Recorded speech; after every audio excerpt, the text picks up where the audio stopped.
Well, hello, everyone. Hello, Night Paper. How are you?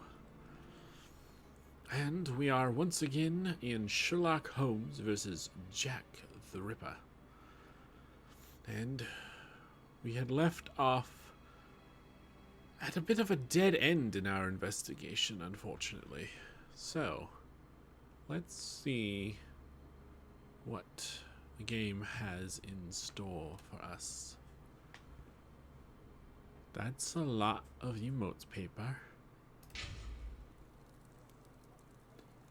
Right, I'm Watson, and I need to go and do something. What am I doing? As soon as you've done that, okay. Find me a slaughterhouse that will give us the exclusive use of its block for an hour. I need to find a slaughterhouse? Oh boy. Paper, you want turkey? What turkey? What turkey, Paper? I don't see a turkey. Okay, there's a butcher. I think there's a butcher on the street somewhere here. News agency, Henbury, Barnes, the hospital. Well, let's start down by the clinic. No, Paper, I do not work until Monday, actually. Boop. Ba-dang. And I will be having a very tiny What a Thanksgiving. ridiculous idea to have asked Holmes for something to do. Where on earth am I going to find what he wants? Perhaps that kind Lucy will be able to help me. Oh. I'll be having a very small family Thanksgiving dinner tomorrow. I know. No, I don't know what that means, Paper. Tell me, what do you think that means? What do you think that means? Lucy! Lucy, are you at your window? Hey, River Glory, how are you doing? Lucy? Drat.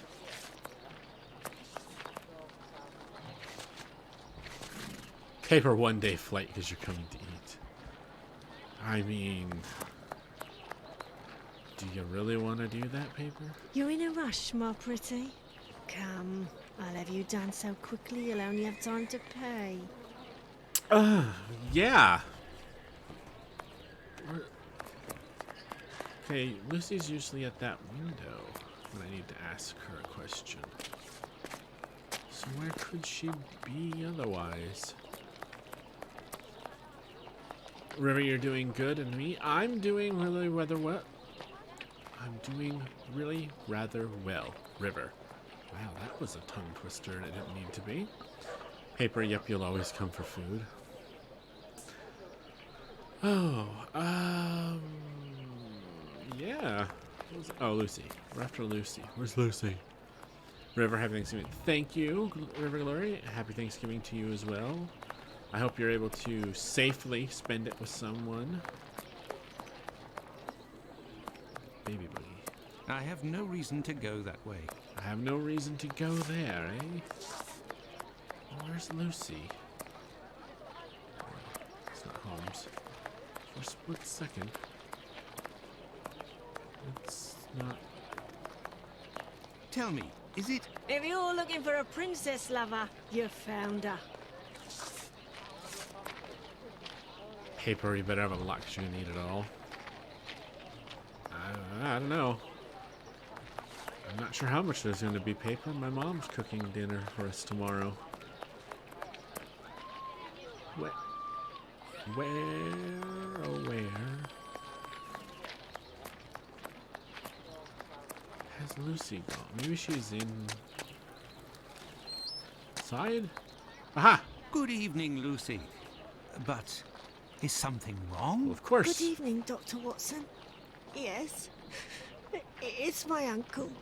He's no longer with us. Please accept my condolences, miss. Thank you, Doctor. But why are you here? Can I help you? Oh boy, tell it your girlfriend's coming over. My Butchers. request may sound rather strange, But do you know if there is a butcher's or slaughterhouse in the area where pigs are killed? Yes, Fletcher's the man. He was a regular client, owner of a little butcher's shop not far. But Miss Bella didn't want him to come, as long as he didn't treat his awful sickness. Can you point to his shop on my map? Certainly. Do you know anything about the 2 latest murders? Oh, goodness me, no. All the girls in the neighbourhood are terrified. Who will be next? That's what everyone is asking. Who will be next? Hopefully not Goodbye, you, Lucy. Lucy. Until next time, perhaps, Doctor.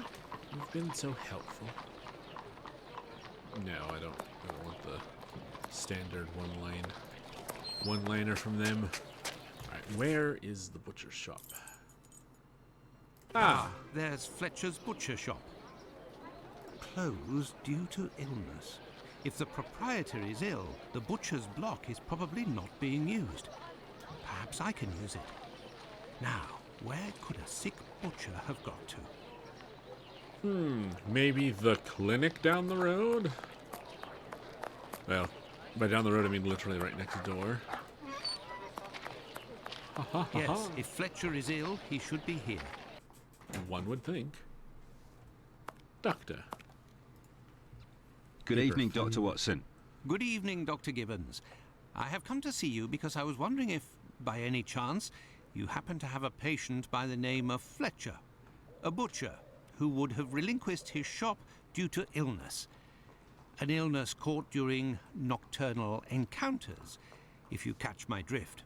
Fletcher is one of the regulars at the clinic. Mercury treatment against syphilis. A night with Venus, a lifetime with Mercury. He left London a fortnight ago for the fresh country air. Why is he of interest to you? Oh, no reason. I'm more interested in using his shop, only for an hour or so. Would he have left his keys with family in the area? He has none left, but he must have left Hardiman, the cat's meat seller, to oversee his shop. They're in business. They're good friends. Do you know where he can be found? No, but wander around the neighbourhood and listen for his beep beeps. He often passes in front of the clinic. Besides... Oh, let's go find Mr. Beep Beep again. Oh, God. I don't want to talk to her. Ah. It's me that you're looking for, sweetheart. No. Pardon me. Actually, no. I am looking for the cat food seller, Hardiman. Hardiman? Poor Hardiman? It isn't quitting time for him yet. That gives me some time to wander the streets before he shows up, and with him all the cats hereabouts. Do you know where he lives? Sure. And for a copper, I might even tell you. Here are a few coins.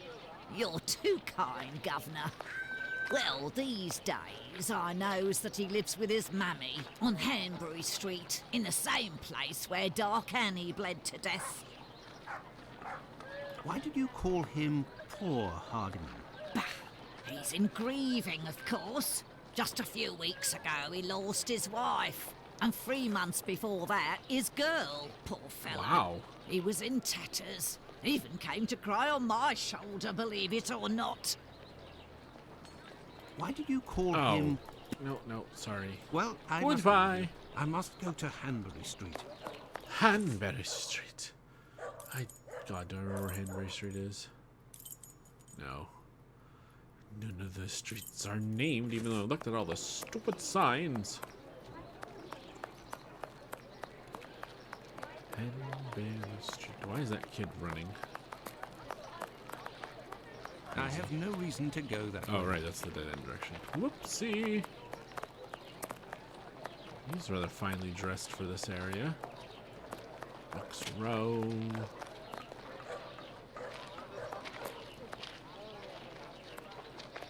Not Hanbury, I'm assuming.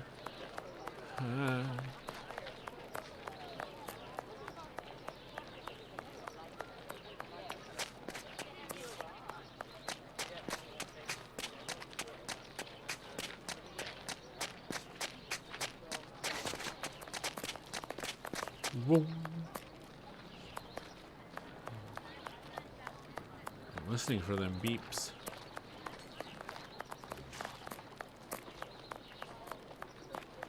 do, do, do, do, do.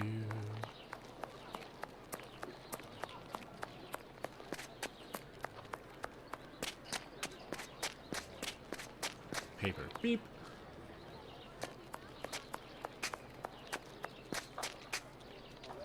Drat.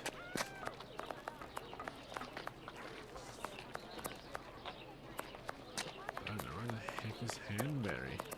Oh, wait. It's not.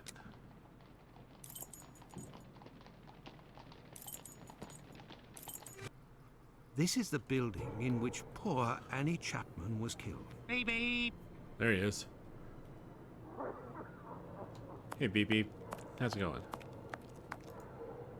Beep beep. Hello, are you Mr. Hardiman? That's me. Hey, Dark Thunder, you made it. Welcome to the stream. I am Dr. Watson. I have come to see you about Fletcher's shop. I would like to use it for an hour or two, if you have the keys and your rates are reasonable. Do you want to operate on someone in the butcher's? Not at all. One of my friends needs it to prepare pig's heads. Well, why not? Fletcher certainly wouldn't mind, but there's a problem. Oh, of course. A problem? How so? This morning, the neighbour above broke his key in the door. The old boy must have already had a drink. So? Well, I tried my best to unjam it with Fletcher's spare key, which is pretty thin, and bam, that one broke too. Hard luck. But if you have the end of the broken key, perhaps it can be fixed.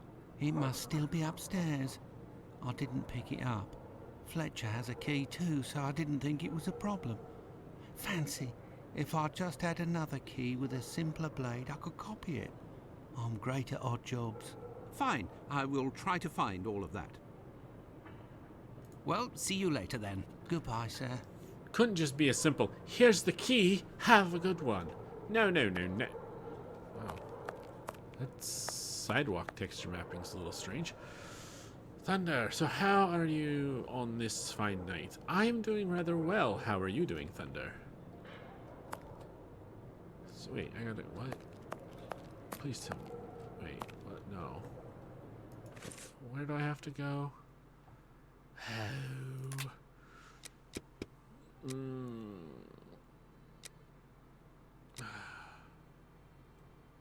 The neighbor above. The neighbor above where?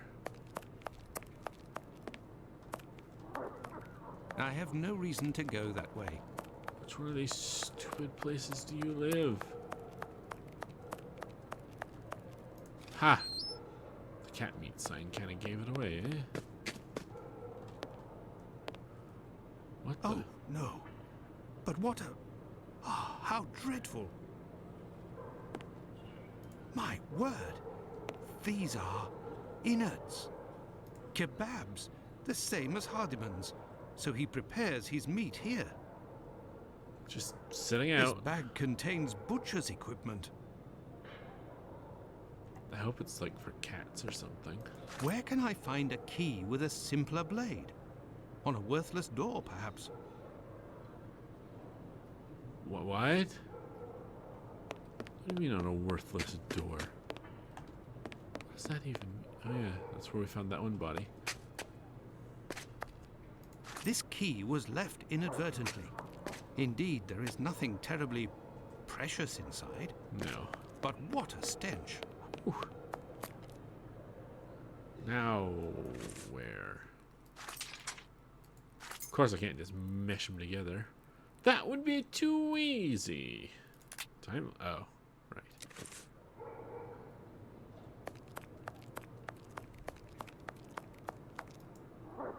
Have you found everything I need to remake the key?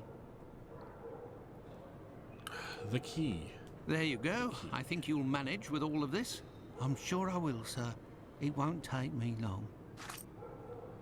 Thanks. Thunder, you're doing quite well right now. What time is it for me? It's almost 9. I am, well, if it's almost 9 for you, it's almost 9 for me. It's 9:15 for me, actually. On Thanksgiving Eve. There you go. I think you'll manage with all of this. I'm sure I will, sir. It won't take me long. Say, I think there's some of your business upstairs. Oh, you're right. I ain't had the time to sort it out. Sometimes I'm in such a hurry to prepare my meat that I forget to clean up. But why do it in the stairwell? Offal bleeds bucket loads, they do, as you've seen. Now, why would I do that in my own lodgings? Ah, of course. But what about your poor neighbours? They owe it to me, all the times I've helped them out. And I don't have a shop either. Say, you sell animal meat, isn't that right? Would you know where I could find a dozen small pig's heads? The guy who gets me my offal should have some. I'll pay your day's wages if you meet me at Fletcher's butcher shop in 2 hours with the pig's heads. Here's a little advance. I'll do my best, Doctor. Thanks, Beep Beep. The caretaker of another building told us that the place where your mother lives has a reputation for facilitating prostitutes' activities. Is that true? Sure, the doors are never closed. They come through here like it's Paddington Station. By the way, I heard about your loss. My condolences. Ta, sir. I saw them die slow deaths. My little girl, her face was eaten by the disease. Thank you, my friend, and please forgive me for bringing up such painful memories. Go, I must do my rounds, and I will look for what you've asked for.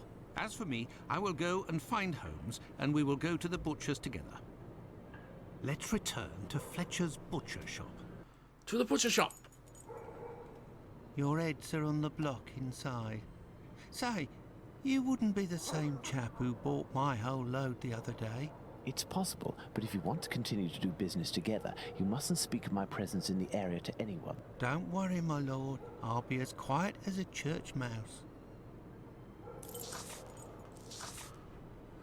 Okay. Come, Watson. Holmes, will you explain the reason and rhyme behind this masquerade? Elementary. We shall conduct an experiment that will allow us to answer a simple question. Does the type of weapon used by the killer correspond to a specific profession? Oh. And here are our sow's heads. Congratulations, Watson. You're welcome, Holmes, but what do you really want to do? Take up a collection?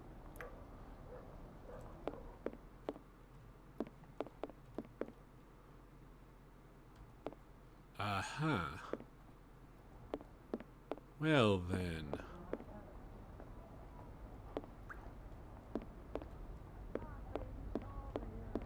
There is nothing further to find in this room, Watson. However, I need some knives. Our only hope is behind this door. There is nothing further to find in this... Do you have the key, Watson? What are we doing, Holmes? Getting this door open. This wheel is broken and prevents the door from sliding. Ah. This wheel is broken and prevents the door from sliding. Yeah, no, I see that. This wheel is broken and I have the new wheel. I need something. I need something. You do you? This wheel is broken and prevents the door from sliding. There is nothing further to find. Let's check our handy dandy cheat book. I mean, notebook. I mean, this thing. My little walkthrough. Because I'm a cheaty, pumpkin eaty. Okay, let's see here. It always reloads to the same spot that I stopped when I initially made this tab. Okay, butcher shops. Go to the back door and Holmes says he wants the knives behind the door. Look down and check that the left wheel of the door is broken. Look at the top and use the pocket knife to get the top left wheel. Move the hook hanging left of the closed door to the space where the top wheel was before. Wait, what? What? Haha! There, this door is slightly raised. Now I can. This wheel is broken and there is nothing further to find in this room. But okay. Elementary. While I prepare our experiment, could you find me 2 knives? A small one, somewhat larger than a pocket knife, with a large, sharp blade. We'll need it to separate the bones and to cut through the thick skins. Then find me a long knife that's at least 13 inches long, no shorter, that's sharp and has a thick blade. Fine, Holmes, but I'd like to tell you about Hardiman. Do you know that he prepares his kebabs himself, and... That he owns butcher's tools and uses offal? That's obvious, Watson. Pray, take my magnifying glass and my rule and get started, Watson. Find me these 2 knives. All right, Holmes, all right.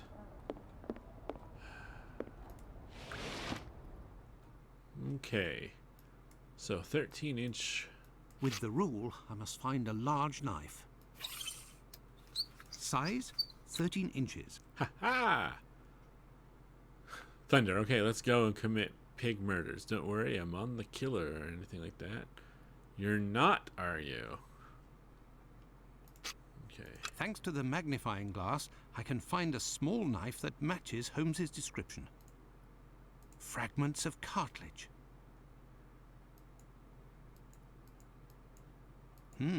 Large size. Fragments of cartilage. Large size. Fragments of cartilage. Fragments of cartilage. I mean, it's a butcher shop. Of course there's fragments of cartilage.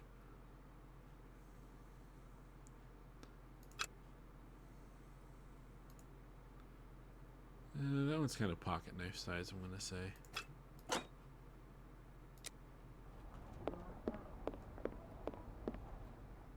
Here are your knives, Holmes. No, Watson. Ah!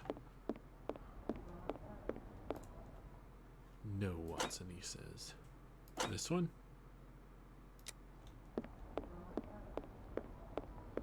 Here are your knives, Holmes. No, Watson.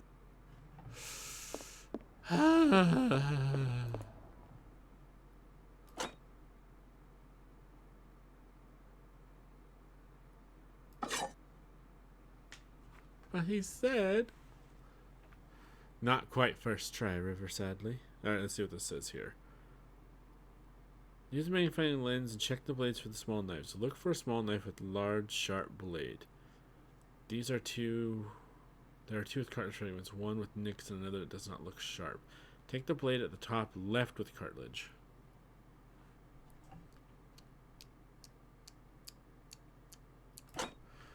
Thunder, you think Watson's about to go crazy? I think so too. I'm gonna take the blade at the top left with cartilage. Talk to bring the knives. Oh, wait, which are the first ones? Look for a small, large knife. Use them to take 2 long knives. Take the bottom right one.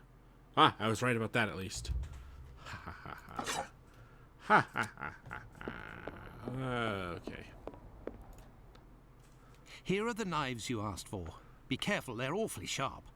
Holmes, I must say that this experiment is making me rather uneasy. Comparing animal heads to these poor women. You're right, Watson, but this somewhat shocking experiment may help to end this massacre and save other victims. You can be sure of that. Look, these pigs' heads are still bloody, which will suit our experiment perfectly. I have a pocket knife and a scalpel with me. With the 2 knives you just brought me, we have a similar array of weapons as those probably used by the killer. Okay. We saw 3 types of throat wounds on the deceased attributed to this man.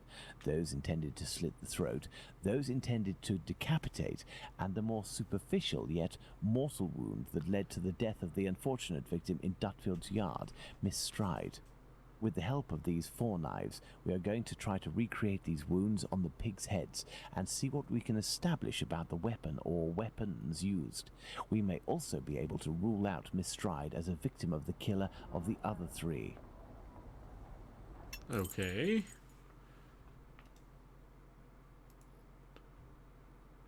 Identification of the crime weapons. Experiment 1, Experiment 2, Experiment 3. The animated pig's heads look kind of interesting. Select. Excuse me. With the help of your 4 knives, try to reproduce on the 3 pigs' heads the wounds indicated by Sherlock Holmes and determine which type of weapons were used by Jack the Ripper. Click on a pig's head to get a close-up image. Once you have selected one of the several knives for each wound, select one or more knives and place them in the crime weapon section. Okay,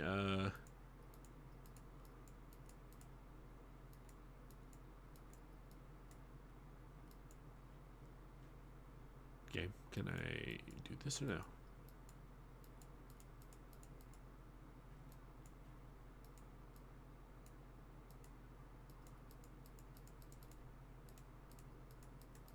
Heh.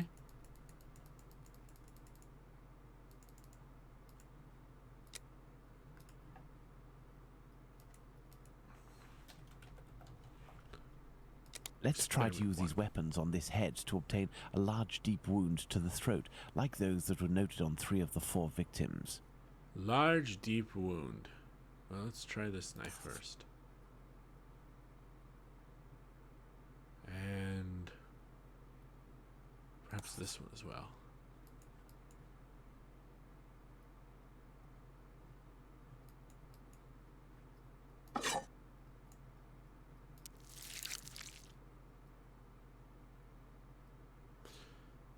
Okay.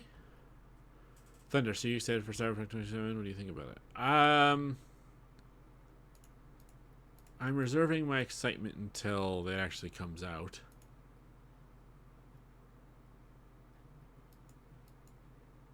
Look, Watson, this knife easily penetrates the flesh. Yeah, it did.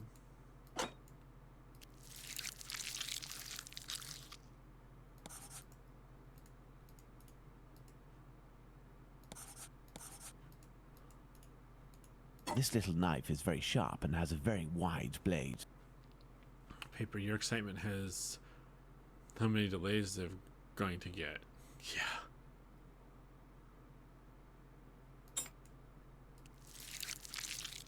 The wound is too shallow. Look, Watson, this knife... This pocket knife is very sharp, but its blade is too thin. Yeah, I'm gonna go with this one.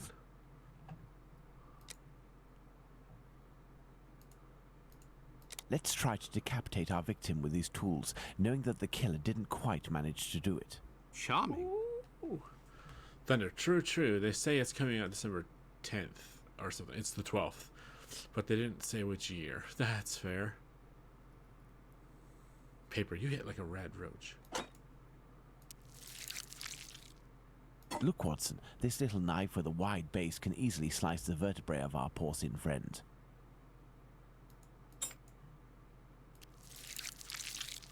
With a scalpel, the wound is too shallow.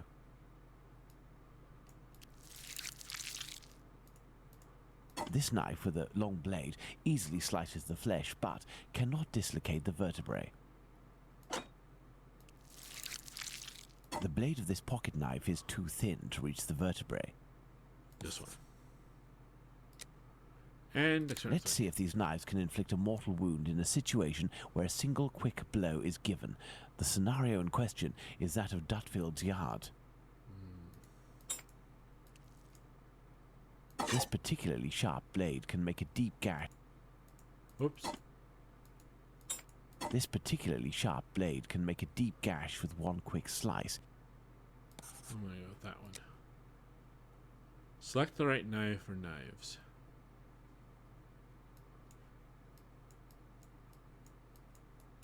How do I...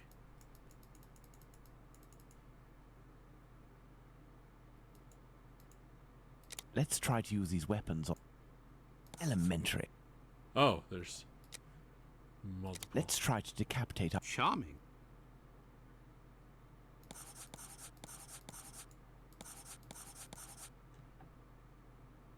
I think it's just this one. Look, Watson, this little... Ugh. The blade of this pocket knife is too thin to reach the vertebrae. This knife with a long blade easily slices the flesh, but cannot dislocate the vertebrae. With a scalpel, the wound is too shallow. This knife with a long blade. Elementary. Sure. Let's see if these knives can...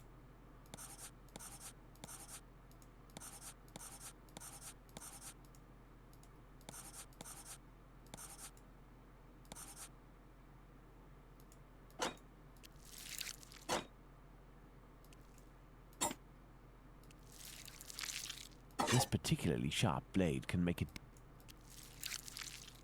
It cuts through the flesh easily as the blade is so sharp. Thunder, look, Sherlock, if you're smart, do it yourself then. Right? No, it should be these two. This one and this one. What do you want from me, Holmes? Right here. Slice. Look, Watson, the blade sinks easily into the flesh. Slice. In using the cutting edge of this pocket knife's blade, I can scrape the skin. This particularly sharp blade can make a deep gash with one quick slice. Okay. It cuts through the flesh easily as the blade is so sharp. Elementary. There we go. No, Watson. No, Watson. No, Watson. That's it, Watson. The big knife. With respect to the opinion of the medical examiners who noted that a butcher's knife with a long blade would have caused the eviscerations on some of the victims, we can assume, Watson, that he only used this type of weapon as it is capable of inflicting all of the wounds displayed. Furthermore, the Dutfield's Yard murder remains attributable, for the moment, to the Whitechapel killer, if we are able to explain why the murderer used his knife in a different manner. Why not go there now? We will try to reenact the killer's actions that night. Oh, yay. Our first objective will be to clarify, one way or another, the statements of Constable Smith, as well as this Hungarian by the name of Schwartz. We must also try to find out more about the International Working Men's Educational Club, underneath which the murder took place, perhaps at the Wasp's Nest. Yes, let's go to Dutfield's Yard or wherever, but quickly. I am in urgent need of fresh air. Poor Watson. Let's go to the Wasp's Nest. Let's go to the Wasp's Nest. Maybe elementary, river. What do you want from me, Sherlock? Yeah, right? The Wasp's Nest is over here. Ta-da! Don't forget that Bluto may still be hiding here. I will try to find out more inside. You, Watson, must intercept the policeman on his rounds. Given the hour and a bit of luck, it will be Smith. Try to get some information from him. Understood, Holmes. The policeman on his rounds?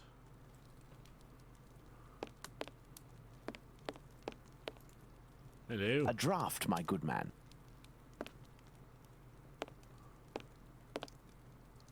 Here, sir. Tell me, was it not a mere stone's throw away from here that the Whitechapel killer struck last week? That'd be Jack the Ripper, that's his name. Slit the throat of a working girl in a small courtyard over there behind them big wooden doors. Below the Workers' Club? The very spot, below Lipsky and Co. I wouldn't be surprised if Jack was one of them, if you catch my drift. Lipsky and Company. Do you mean to say that someone called Lipsky runs this club? Nah, it's just that it's full of Jews. In Whitechapel, we call them all Lipskys, like that Lipsky who killed that girl in Batty Street last year. Oh, really? Last year, a Jew named Israel Lipsky killed a lass who was 6 months pregnant by making her drink acid. One trial and one protest by rabbis later, and he was hanging. By those who don't much like him, the Jews are called Lipskys. Is the term Lipskys used to refer to the Jews in the area, and is this club frequented by Jews? You got it. Socialist Jews, even. They spend their evenings hollering, singing. I've seen them spitting on the bosses. And you know the victim? No more her than any other. The working girls don't drum up business too much in this street. They need a reason to end up here. Oh. Thunder, you've heard of an Austrian named Arnold, huh? Paper, No, I don't understand how is Sherlock finding Jack the Ripper. He was never found. We'll have to find out, Paper. And yeah, River. Rude barman indeed. Very well. Goodbye. Cheers. Sometimes I have to remind myself what time period this game is set in. Hello. I know you.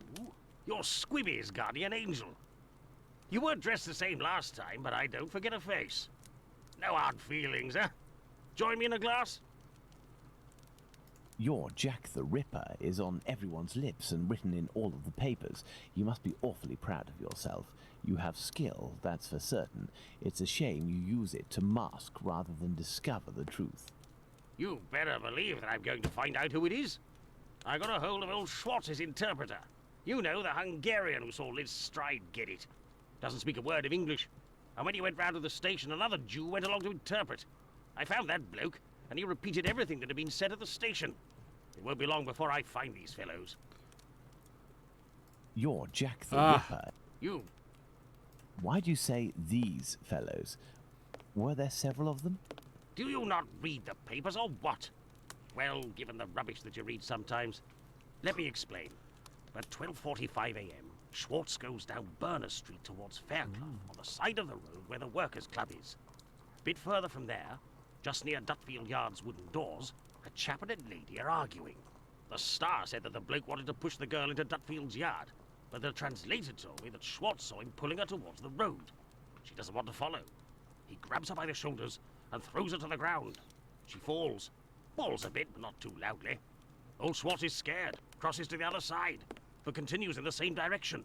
The bloke with the girl notices him and yells, "Lipsky!" At the same time, another bloke at the corner of Fairclough and Burner who was lighting his pipe gets in on the action. He starts coming towards Schwartz in a menacing way, and Schwartz takes to his heels, doesn't see anything else. Once he finds out that a woman got herself killed, he went to testify, and identified Long Liz Stride as the woman he saw getting thrown about. So there were definitely two blokes, mate. But why am I telling you all this? In vino veritas. Yes. I'll take my leave then, Mr. Bulling. That's right. Till next time. First and foremost, I must find P.C. Smith. P.C. Smith. Good evening, Constable. Good evening, sir. I am Dr. Watson. Would you happen to be P.C. Smith, the man who patrols this beat? That's me. And you work with the famous Sherlock Holmes, don't you? What can I do for you? Time of death. I believe you were on duty the night when the murder took place here. You would certainly be able to confirm a few details, such as the time of death that the medical examiner gave. It's just that I wasn't there when the body was discovered. I don't think I can help you. But I was told that you had seen the victim that very night. Indeed. But it was before the murder. I saw her, not far from here. She was talking to a man. It was around 12:30 or 12:35 a.m. What did this man look like? I only saw him from behind, really. He was wearing a short black outfit, a small felt hat like a cap in a dark colour, and a white collar. He seemed to be a respectable type. He was carrying a packet in his hand, wrapped in newspaper, about 18 inches long and about 6 inches wide. His outfit reminds me of someone that I know. Was he a large man, on the older side? I don't think so, no. Even though I only saw him from behind, I would say that he was barely 30 years old, or even less. Say 28, or even less. 26 years old, and 5 foot 8 inches tall at the very most. He had a small dark brown moustache and an olive complexion, I would say, but once again, I only caught a brief glimpse of his face in three-quarter profile.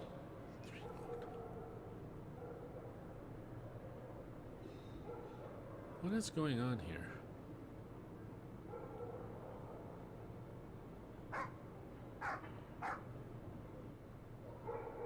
Oh. Thunder. We might have tried to use too many capital letters there, friend. Nightbot's a little bit of a stickler on that. Who else saw Nobody him? else saw this man? I discussed this previously with Mr. Eagle, the president of the Workers' Club. That night he returned around 12:40 a.m. to the club. He used the passage through Dutfield's yard to get into the club because the main door was locked. He can attest that he didn't see anyone else in the passage at that time, but wasn't really paying attention to who else might have been in Burner Street itself. He was listening to the song coming from the club. In short, no one else saw him. Well, thank you for having satisfied my curiosity, my friend. A fine evening to you, Doctor.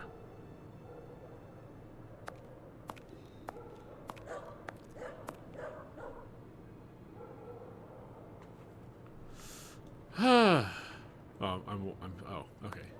Watson. Well, Watson, let's go to Dutfield's yard. Dutfield's yard. Where's Dutfield's yard?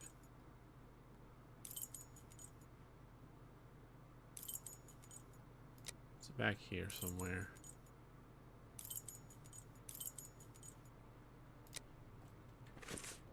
Or is it merely near here?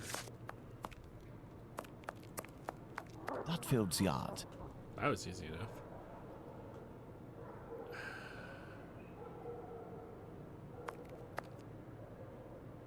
Thunder. Oh.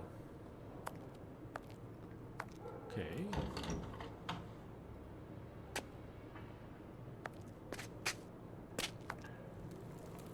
Your interrogation of P.C. Smith has proven to be very shrewd and of great interest. Thanks to the information I've managed to gather and that you were able to read in my notes in Baker Street, Watson, we can recreate what happened that fateful night at this location, Dutfield's Yards to be precise, the site of Liz Stride's murder. Oh, a timeline. Okay.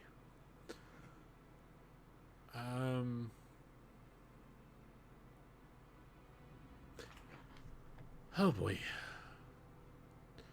Midnight. The club meeting ends. Okay. Midnight, the Socialist Club meeting ends. The members, mainly Jewish men, gradually begin to leave the club in little groups or alone.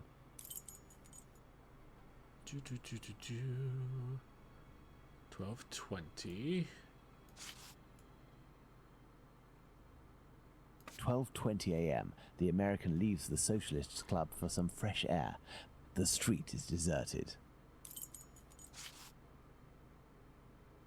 12:30 to 12:35 a.m., Smith notices Liz Stride talking to the man with the package.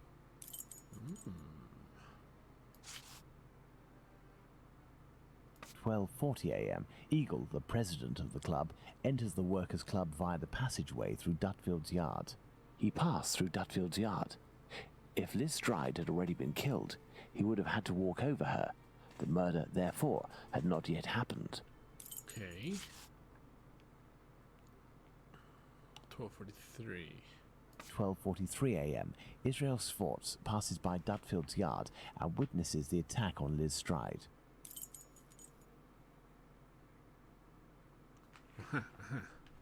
12:44. 12:44 a.m., Schwartz crosses to the other side of the road. The attacker sees him and yells, "Lipsky."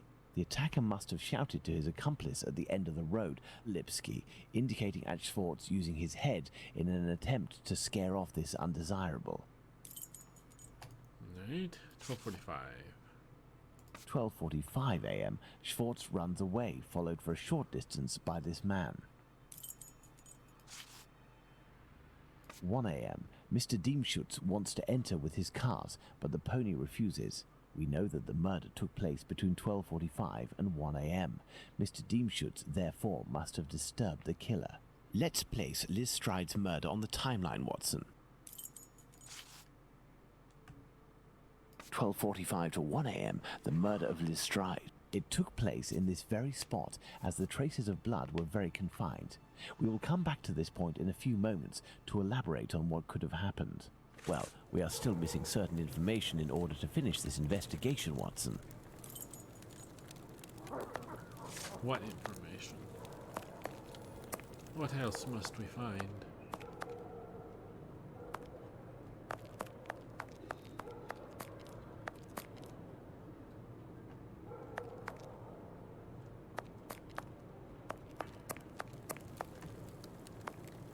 Watson, imagine the victim laid down there on the ground. Okay, I'm imagining it.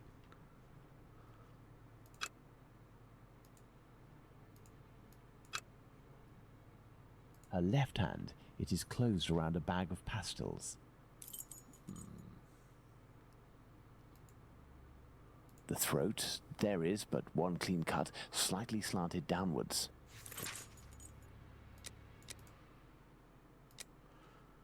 The wound to the neck is clean, starting from the right and slightly oblique and descending. The blow is given in the middle of the neck. The blow is given with the right hand. Let's see. Yeah, that makes sense.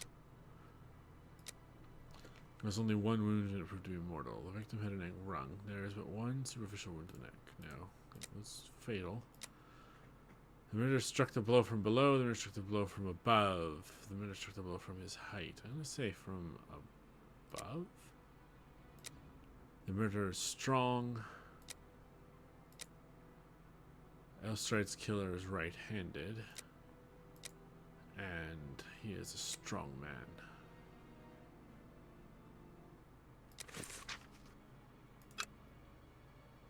Her right hand, it is bloody, as is her wrist. Defensive wounds.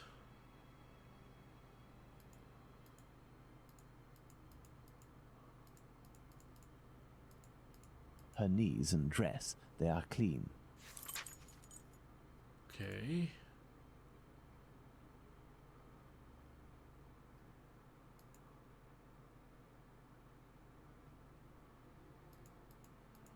The ground is muddy.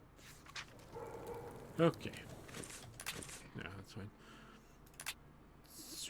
Ha ha. Wow, okay, we got a lid here. Ground's dirty. Cartoid wasn't slit. The knees and the bottom of the dress at the front are clean and the ground is dirty, which means the victim didn't struggle on the ground. The victim was killed lying down. The victim was killed upright. And she had her back to her killer, Stride, and her murderer lying down at the moment of the mortal blow. Stride and her murderer were standing up at the moment of the mortal blow. Taller, shorter, same height.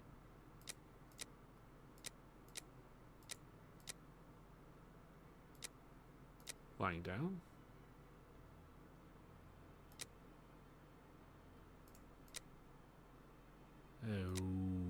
Okay.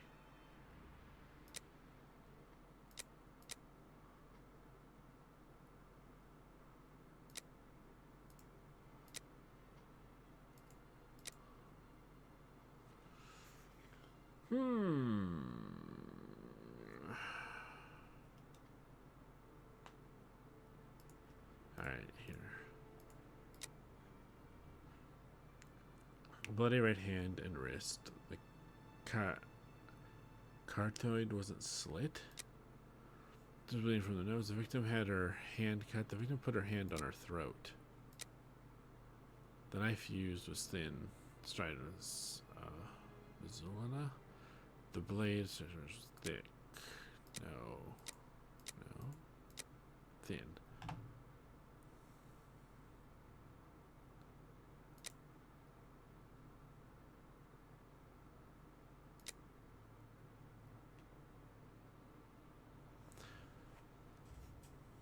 Let me check my notes. Alright, here we go. The knees at the bottom of the dresser was dirty. The victim didn't struggle on the ground.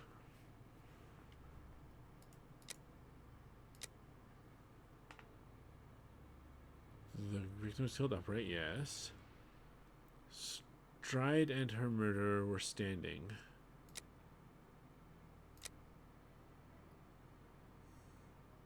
There's only one wound. The murderer struck from his blow from his height. And Strider's killer is approximately the same height. We have two possibilities. The first is that Liz Stride's killer and the attacker, seen by Schwartz, were one and the same man. The second is that Liz Stride meets a client. After some discussion, they head towards Dutfield's yard to do their business. As soon as they arrive, the attacker appears while his accomplice keeps watch. Schwartz's arrival dissuades the two men from lingering. They leave the area and leave Liz Stride in a tense state, but glad to have kept her client. He will be her murderer. Both hypotheses are possible, but an incongruous detail will serve to corroborate one of them. An incongruous detail that we were able to establish regarding the Hanbury Street murder. Which one would that be, Watson? Look at the victim carefully, Watson, and tell me the link between the murder of Liz Stride and those of Nichols and Chapman.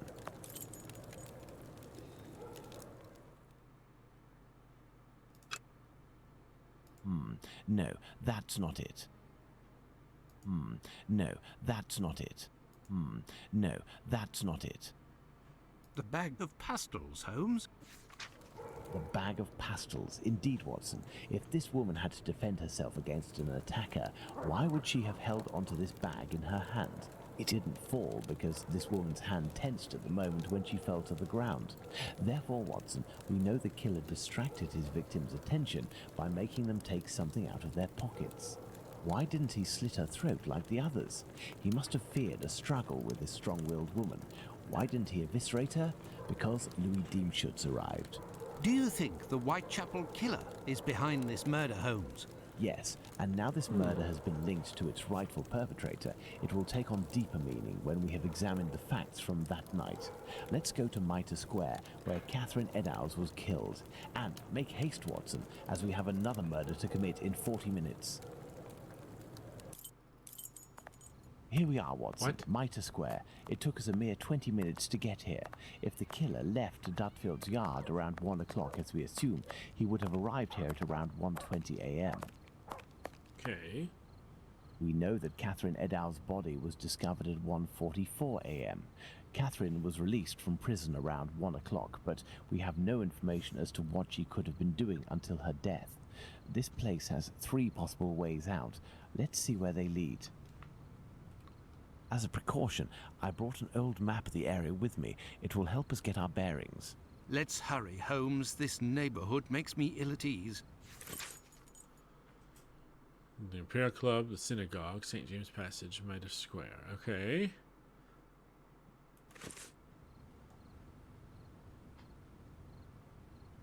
Well, let's start by going... Came from that way, I think. So let's go this way.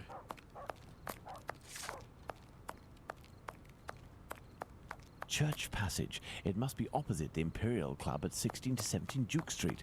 Let's go to the end of this lane, Watson.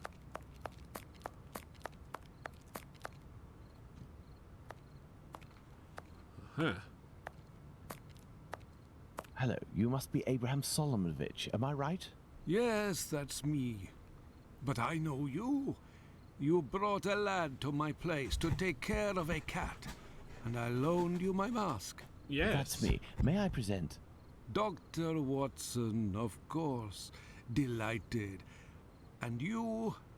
I have known for a few days that you are a detective by the name of Sherlock Holmes. Is that so? You don't miss a thing, do you? It was the children who gave me away, am I right? They didn't want to, but I gained their confidence by offering them a small comb and half a cake. They made a good deal out of it, so I don't blame them. However, I must request, as a personal favor, that you do not reveal my identity. You have my word. Curiosity is just killing me, as you may have guessed. Would it be Portraits breaking words. an oath to confide in me the nature of the investigation that you are leading? Does this spot where we are now in Mitre Square mean anything to you? A demon lives in this city, Mr. Holmes. These unmentionable acts degrade the human race and put the Jewish community in terrible danger. Lots of rumors are circulating, but they are but rumors. I see you're leaving the Imperial Club. It's a stone's throw away from Mitre Square, and the 2 recent murders were most probably discussed in there. Do you know if anyone from the club saw or heard anything that night? Yes, Mr. Holmes. That night, 3 members of our club saw a woman talking to a man at the very spot where we are standing, a few minutes before the body was found at the end of this passage. Fantastic, Holmes. Calm yourself, Watson. There is nothing at the moment to suggest it was the victim. Can we meet these members? I am afraid that won't be possible. Of course. As soon as the police heard the evidence of these men, they were sworn to silence. I understand. But you are working for the good, and I must tell you what I know. One of the 3 men, my friend Joseph, left that night with 2 other members of the Imperial Club, Harry and another Joseph. It was around 1:35 a.m., perhaps a bit earlier, when Joseph, not my friend, but the other, the Aldgate butcher, exited. He saw a man and a woman in discussion at this very spot where we are. These men must have been about 16 feet away from the couple. That's about right. So Joseph, the butcher, said to the other 2, while pointing at the couple, "Look, I don't like going home alone when I see this kind of people here." My friend Joseph looked at them without noticing anything strange and didn't understand what he meant. They had the look of 2 rather unkempt people, but no more than that. After the murder, did these 3 men tell the police what they had seen? Not quite. Harry stated that he hadn't seen the couple. As for Joseph, the butcher, even though he was the one who commented on them and pointed them out, said that he couldn't remember anything except that the man was about 3 inches taller than the woman, who was 5 feet tall, no more. My friend Joseph, on the other hand, did his best to cooperate with the police. Description. And what did your friend Joseph say? What did this man and woman look like? The man must have been 30 years old, about 5 foot 7 inches, light complexion, and a fair moustache. He wore a loose, dark jacket, a grey cap, and a red scarf around his neck. But he said that he only saw him for a brief instant, and it would be impossible to recognize him. And the woman? He only saw her from behind. Uh-oh. She had her hand on the man's stomach and seemed to be pushing him. He said that he remembered that she was small, was wearing a black jacket and a black bonnet. That's her. After his testimony, the police took him to see the clothing of the deceased, and Joseph said that they looked identical to those of the woman he had seen. Like I already said, he only glanced at the 2, as he was headed with the others in the direction of Aldgate. One final question. The Imperial Club is a Jewish club, isn't that correct? Indeed. Thank you for your help, Mr. Solomonovich. Bah, it was nothing. We must at all cost prevent this demon from striking again. And the police seem to have some difficulty in doing that. I wish you the best of luck, Mr. Holmes. All right. This building is the Great Synagogue of London. Closed. Bah.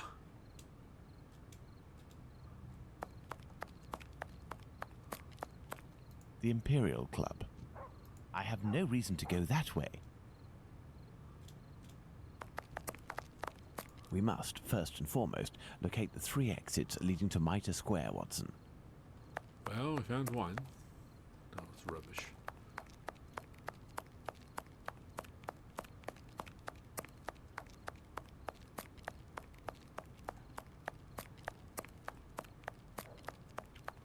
This is Mitre Street, from where Watkins, the constable who found the body, came. I have no reason to go that way. Oh, right. Okay. The cat. Rare. Synagogue. This passage. Is that a passage? Let's find out.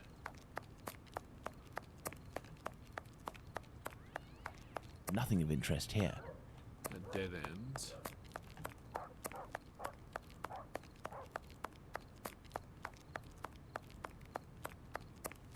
I have no reason to go that way. Alright, alright. Make sure I have no reason to go. Oh, this is blocked off too. Nothing of interest here. Alright.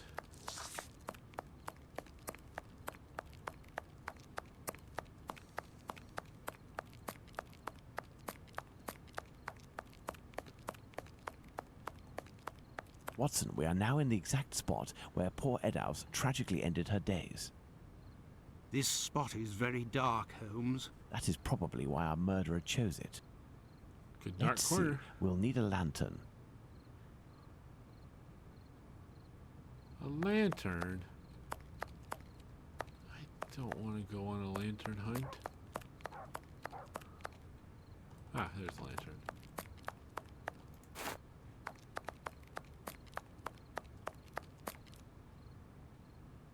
Now then, we will need a lantern. Now then, we will need a lantern.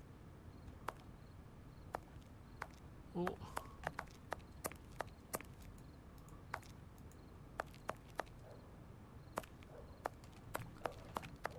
I have the lantern.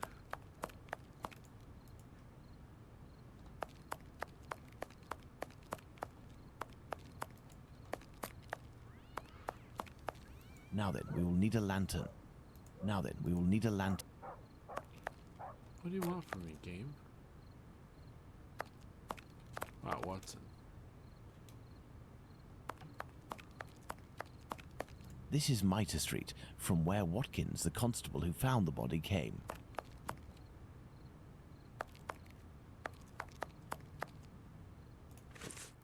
Oh. Take the lantern, Watson.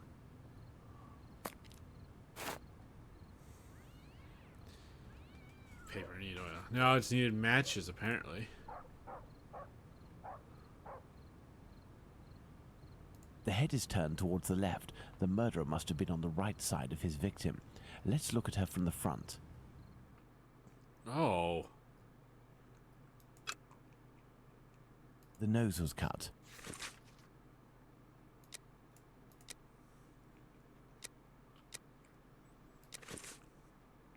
Man. There is but one wound, Watson. It goes from the left side and descends in a slight oblique towards the right side. Okay. The eyelids were cut off.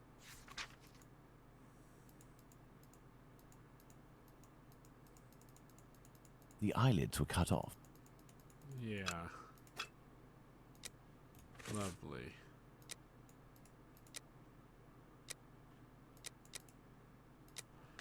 The wound to the neck goes from right and slightly oblique and descending.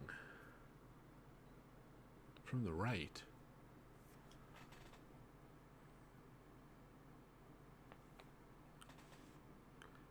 Okay, so goes from the right and descends.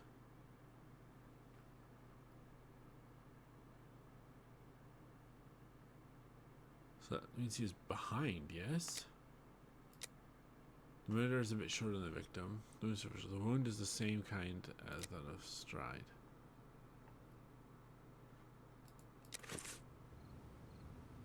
The main incision goes from the sternum all the way down to the groin. The murderer opened this abdomen as if it were an animal carcass. A kidney was removed. The uterus was removed. Oh, Lord. These intestines were pulled out altogether to grant access to the abdomen. The head is turned towards the left. The murderer must have been on the right side of his victim. Let's look at her from the front.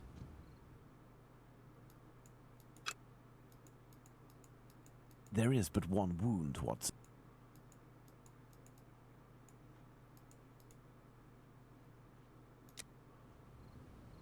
Part of this apron is missing. We will follow up on that shortly. Huh. Do these objects spread out by the victim remind us of anything, Watson? A thimble is located right beside one of the victim's hands, just like Chapman's sachet of pills and Stride's pastils. Interesting.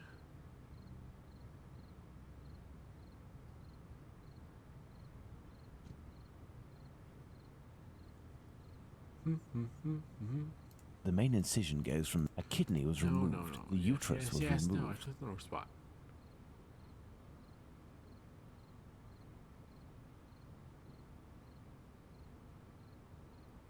The inside of the thighs is clean. Once again, there were no sexual relations between the victim and her murderer. Okay.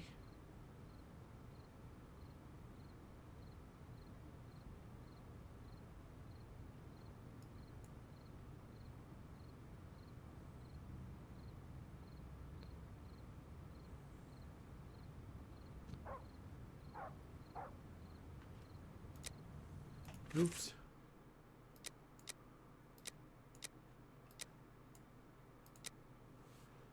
Okay.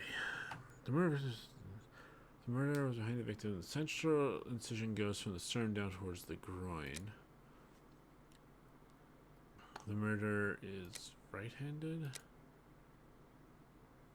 She died. Murderer is short and left-handed. The accomplice of Stride's murderers killed Eddowes. Stride's murderer did not kill Eddowes. Eddowes and Stride's murderer may be one and the same.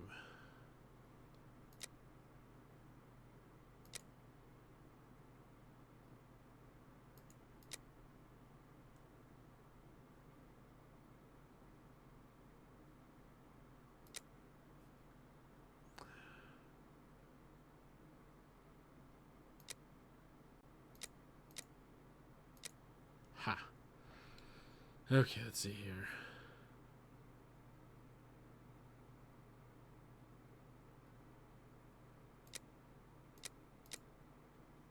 There we go. This is wrong. Okay.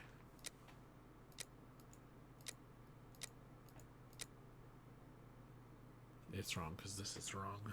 Probably. Maybe the other one's wrong. Let's find out. Okay. The wound.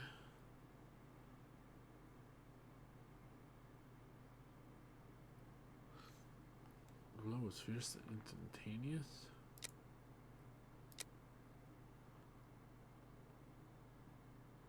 The wound is the same as Stride.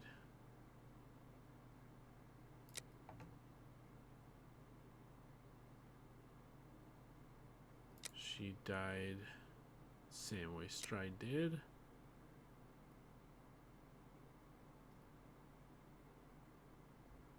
Opened her like an animal.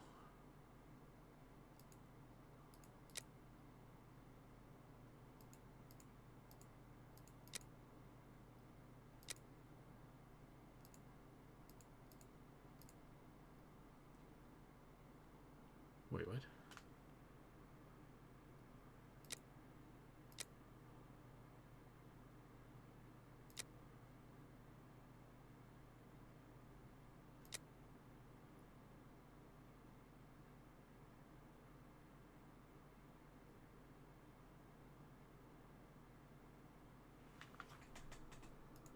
Okay.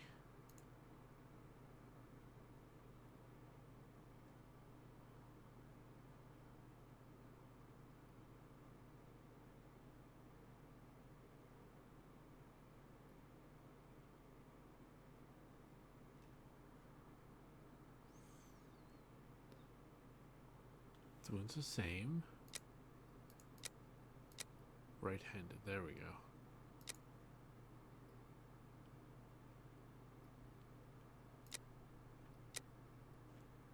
Yay, progress.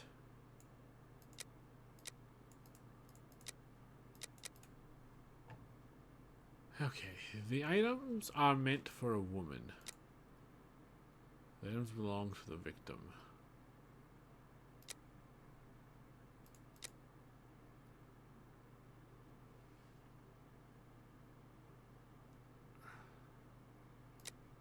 Murder searched for her. The was found on the right hand of the victim.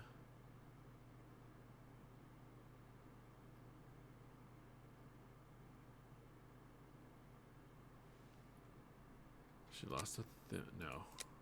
Held a thimble in her hand.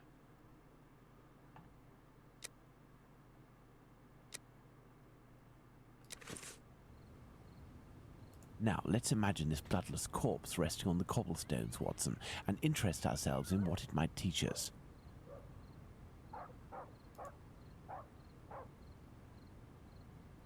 What else do I need to do?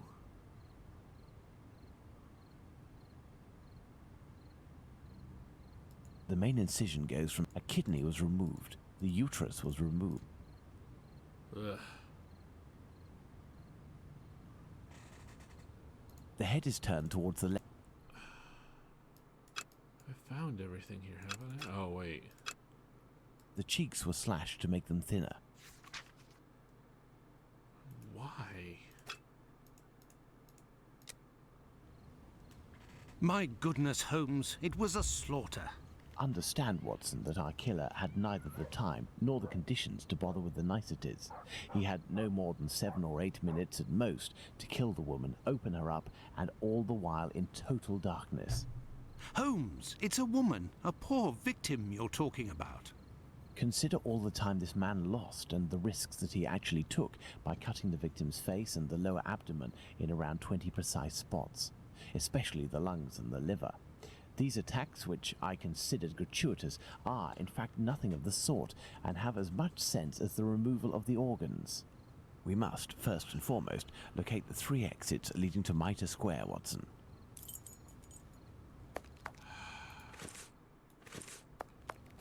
Let's save. I haven't done that yet. And boy, would it be sad if we had to go back. Nothing of interest here. Right.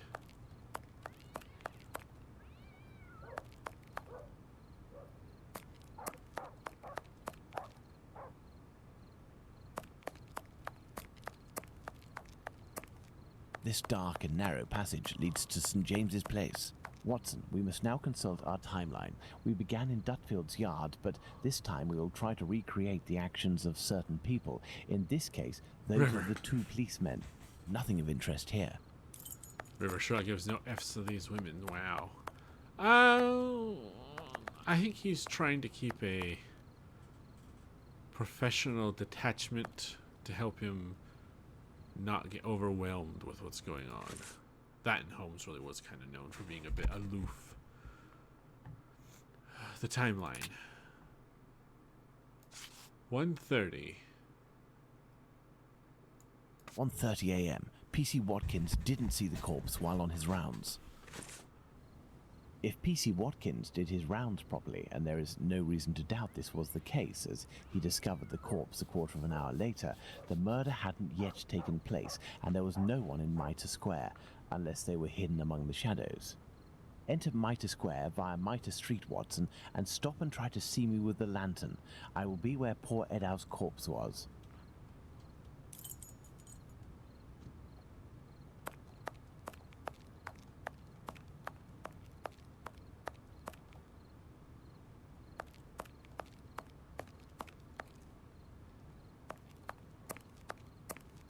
I see you, Holmes. Perfect, Watson. Let's look at our timeline, Watson. Okay.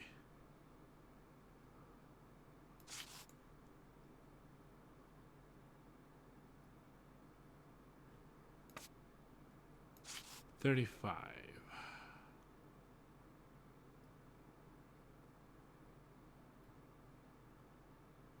1:35 a.m. A man and a woman are arguing at the entrance of Church Passage. The man came from Aldgate. River Sherlock needs that focus, which you need in that line of work. Yes. 42. Oh. 1:42 a.m. P.C. Harvey arrives in Mitre Square. It should be noted, Watson, that the constable didn't enter Mitre Square. He could not have seen the corpse lying on the ground. But would he have been able to see a man sitting or standing? Go to the Church Passage entrance, then come back and try to see me while holding your lantern. I will stay at the spot where the victim was discovered.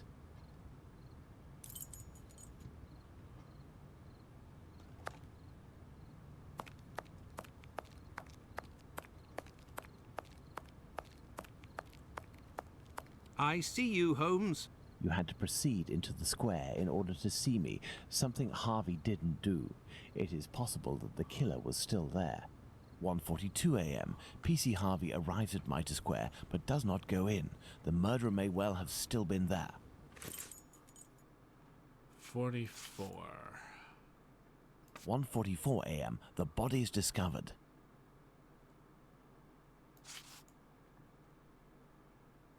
Very good, Watson. Thus we can categorically state that the murder had not yet occurred at 1:30. Let's put the murder of poor Eddowes on the timeline, Watson. So it was 1:35 and 1:42 a.m. The murder would appear to have taken place between these times, that is to say, within 7 minutes. Agreed, Holmes. But does this really prove that our killer had the time to perpetrate these two murders? Let's look at our timeline, Watson. Yeah, I think so. Because it only took 20 minutes.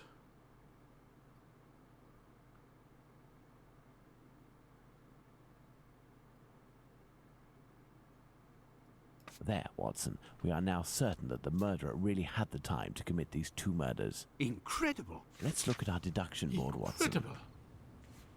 Oh, the deduction board? Really? Do we have to? I want the deduction board.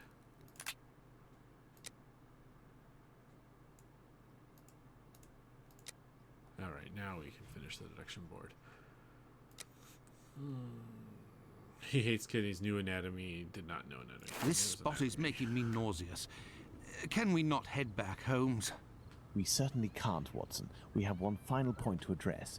Do you remember the piece of white apron that was missing just now? Yes. It was found just a few steps away from here, at the entrance of a building. That's where we must go. Okay. Wait, what? Where are we going?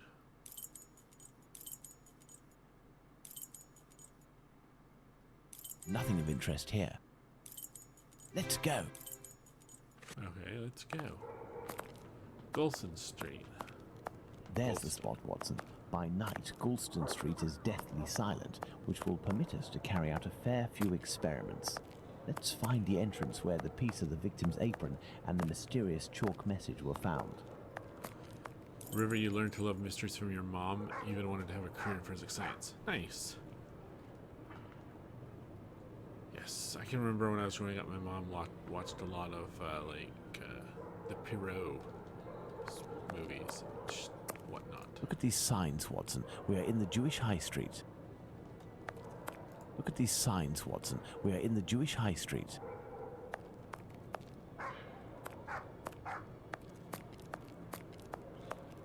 Okay. I'm going to take a quick break to use the restroom and get a little more water. So if you'll excuse me for about 5 minutes, I'll be back in a bit.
Paper you're counting?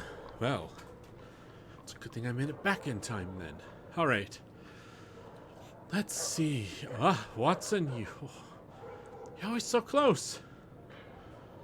River, WB. Thank you. There's the spot where the apron and the message were found by PC Long. Now, let's recreate the scene. Remember, Watson, it was raining that night. Okay. Find me something with which to mimic raindrops hitting this wall while I write something with my chalk. The Jews are not the men that will be blamed for nothing. But what does it mean? What does it mean? Oh. Have you found something for us to pour water from, Watson? Find a container and some water. Let me remind you that it's nighttime and the street is deserted, Holmes. Yeah. Holmes. I have no reason to go that way. Alright, don't go that way then. Rain barrel? Well, there's the water. I need to find a bucket or something now. How do watering can? Oh, there. Wait, no, that's a crate. That may come in handy. Who knows? A hook.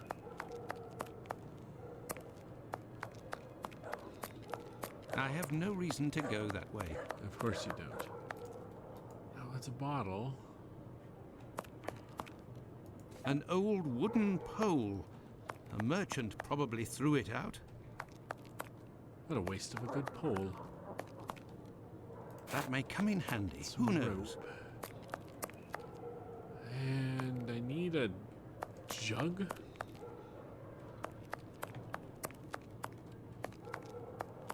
Water.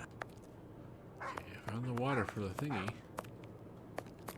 I have no reason to go that way. Oh, poppycock. I have no reason to go that way. But why?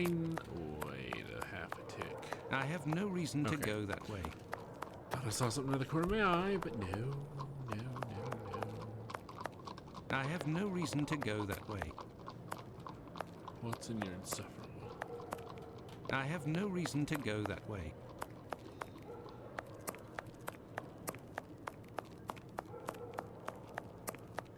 It's really not this? Oh.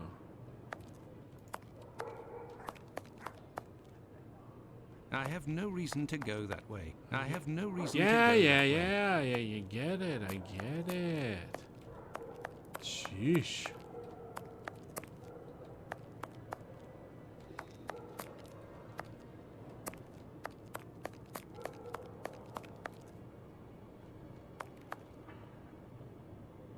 This area's just ran down, isn't it?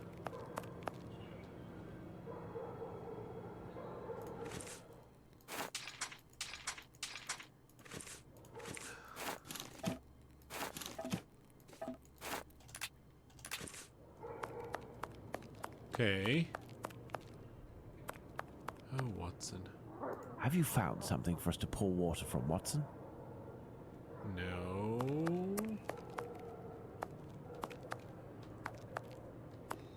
I have a magic hook, though. Does that help? I have no reason to go that way.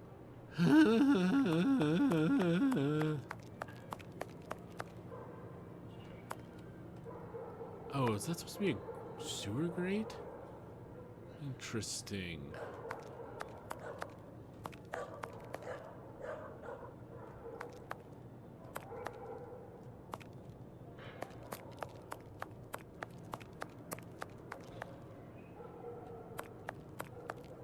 Whoa.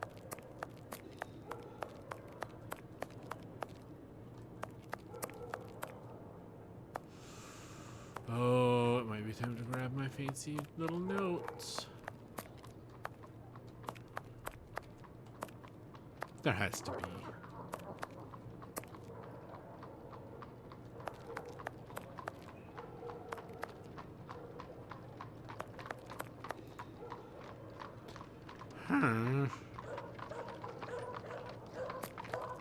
Oh. I can pilfer this can. A watering can. That's what I need. But I can't reach it. A watering can. That's Can with the hook I just made you. a watering can. But But I made it. Paper, you have no reason to go that way. Well, then don't go that way. Okay. Large pole with a hook. I made it. It's here. Use it. A watering can. That's what. You're killing me. A watering can. A watering can. There's another trick to this. There's a... Let's see, what is it? Okay.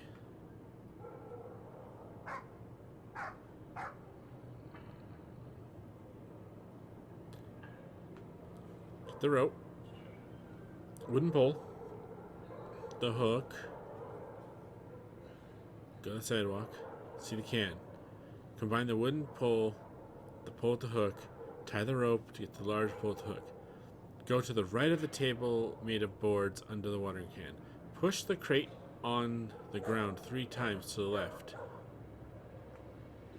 How am I supposed to know that I can push a crate on the ground?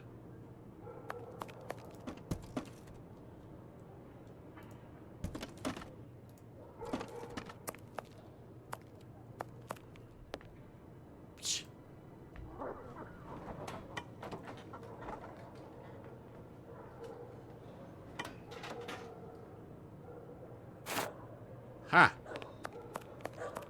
Oh, now where do I find water, I wonder?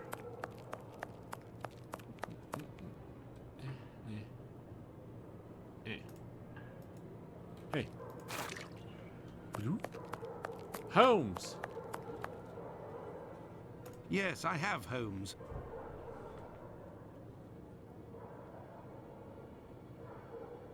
If this message were written by the killer, then it would have been lying in this entrance for up to 35 minutes before being discovered.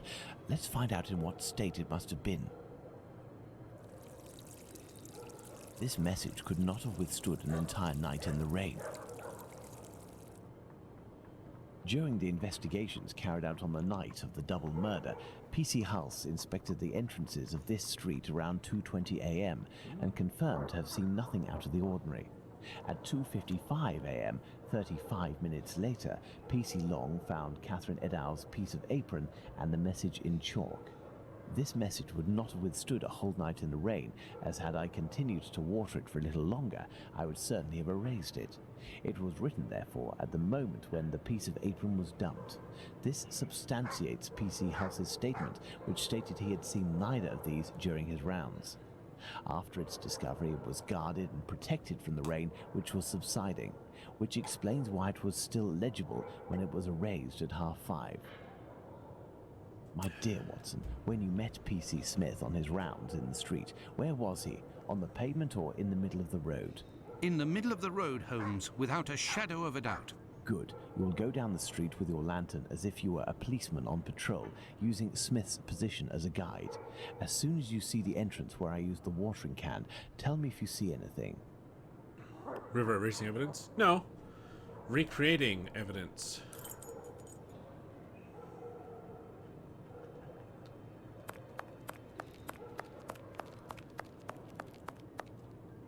I suppose I shouldn't be sprinting.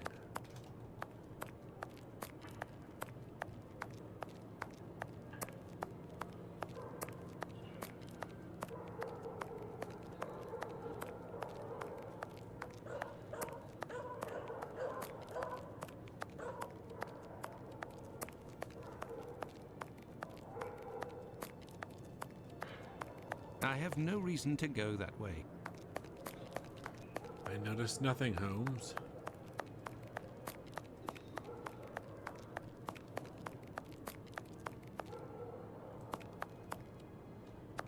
No, you aren't in the right spot with the lamp, Watson. Oh. There, Holmes. From here, I can see something written. Can you read it? No. Do you see the white rag, Watson? I see something on the ground, but I'm not sure if it's what you were talking about. P.C. Long, who found the piece of apron, was examining the interior of the entrances, and yet nobody would have predicted that this piece of material would be discovered on the very night of the murder by a policeman on patrol. What are you trying to get at, Holmes? Let's look at this message on the wall, Watson. The Jews are not the men that will be blamed for nothing. In other words, the Jews were possibly blamed for nothing, but that will no longer be the case. Reading this message naturally begs one question. What would that be, Watson? Why? Indeed, Watson, why? For what reason would one have the right to blame the Jews in the future? Remember, Liz Stride was killed near a club for socialist Jews, Edaus not far from a synagogue and the Imperial Club, and finally, this piece of apron dropped here. This building is occupied by Jewish families. The killer really did go out of his way to incriminate the Jews living in the area. It's a bit obvious, Holmes. Yes, but with the rumors, Watson, the author of this message would have received a response to his strategy. You are right, Holmes. So perhaps it's a good thing this message was erased. Whoever took the decision to do this is a man of great wisdom and courage. Let's return to Baker Street, Watson. I have some pipes to smoke to help me think more clearly. What kind of pipes? Let's go back to Baker Holmes? Street. Home, sweet home. What kind of pipes? Let's go back to Holmes? Baker Street. Home, sweet home. Let's go to Baker Street. Yes, River. I had nightmares all night, Holmes. As for you, I bet you didn't get a wink of sleep, did you? It's this chalk message business, isn't it? Among other things. And this lunatic is still running All right, free. It's a tobacco pipe. If only we knew what he looked like. But we do know, Watson. We have a fairly accurate description. I must have missed an episode of your adventures, Holmes. Not only have I heard you discredit the value of our eyewitnesses, but the few descriptions we do have don't seem to correspond. Oh, no. An inaccurate account can regain its value if we can discover why and to what extent the truth must be rewritten. We've learned a great many things tonight, and I'm able to tell you what our man looks like. Really? Yes, and we're going to need a few things, Watson. Find me 3 mannequins, my worker's costume, my 3 full wigs, one of your worn garments, yes, that can be used for the workman's outfit, and one of your old suits. Oh, and my deer stalker, the one I never wear, but everyone seems to think I wear day and night. The one I never actually wear. Alright.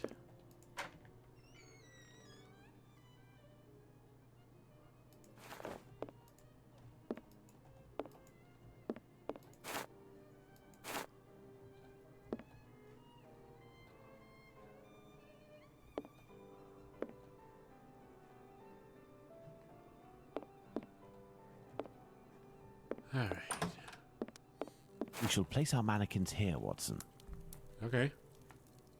Damn it, Holmes. I was going to go get more stuff.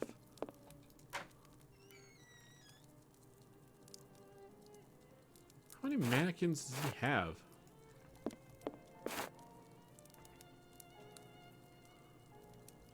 Doesn't need much, does he? No, River. Just 1 or 2 things, yes?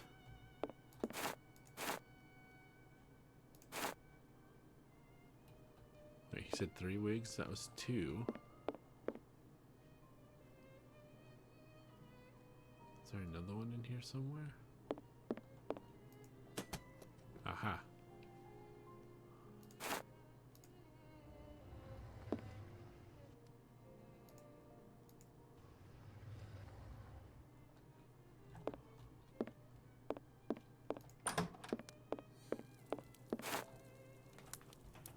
Okay, Holmes, 3 mannequins.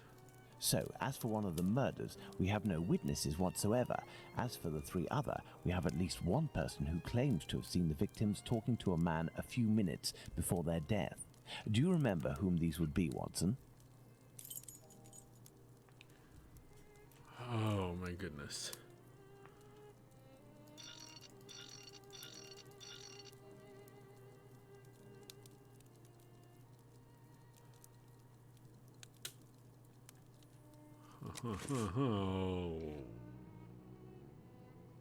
Okay.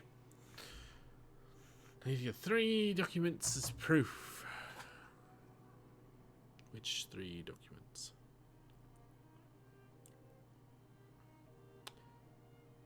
Mitre Square. Okay. Dialogues. Mitre Square. The night of 7th and the 8th. This one. And this one. E long.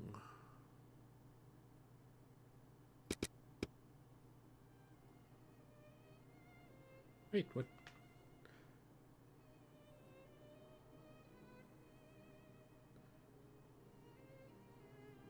Oh, documents. I was actually no. That one's wrong. So I want this, and then in the documents we have, which one was it? The testimony of E. Long. That's old. It was back a while, I believe. There it is. Okay.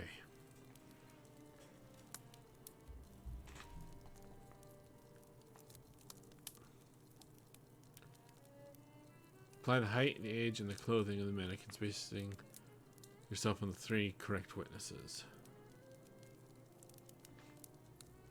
Okay, I just don't want to do a lot of menu hopping.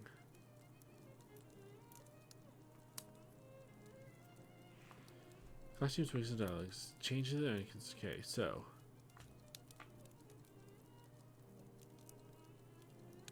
Okay, so this one is 5'3". Indeed, Watson, that's the right size for Abraham's mannequin. The account given by Mr. Solomonovich's friend is incorrect in at least one point. The first Joseph said that the man was at least 5 foot 7 inches tall. The second Joseph said he was 3 inches taller than the victim, whom we know was 5 feet tall, which would suggest a height of 5 foot 3 inches. Don't forget that it was this second Joseph who attracted his friend's attention towards the couple on the other side of the road. We can assume he got a very good look at them. Indeed. Age 30. And should be wearing Watson's worker clothes.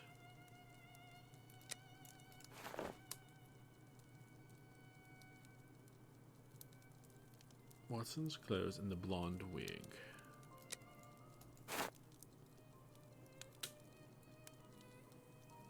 Gray cap.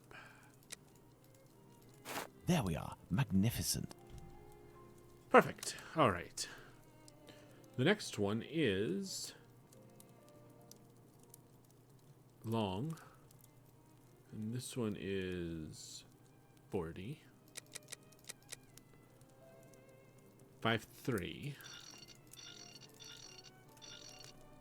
As for young P.C. Smith's account, he must have been mistaken about this person's real height. It is only an inch or two after all, and we can attribute the same height as the other two. Holmes worker clothes, which means this goes on this one. The brown wig.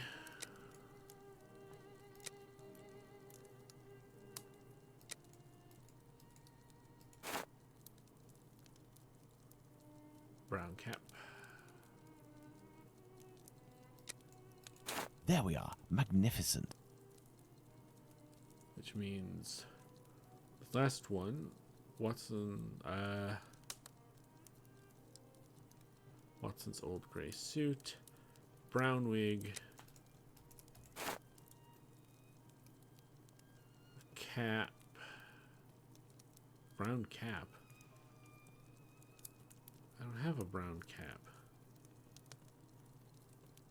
Did I miss something?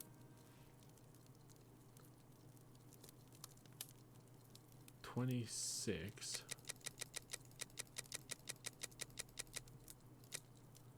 And 5'8".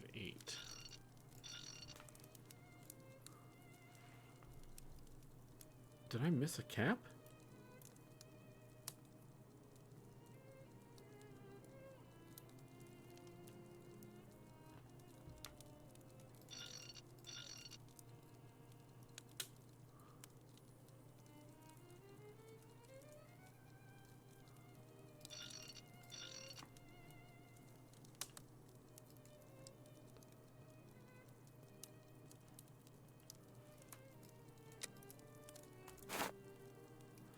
Okay, so Constable Smith description at Dutfield Yard. Ah, I have the wrong Dutfield Yard. Haha! Smith at Dutfield Yard.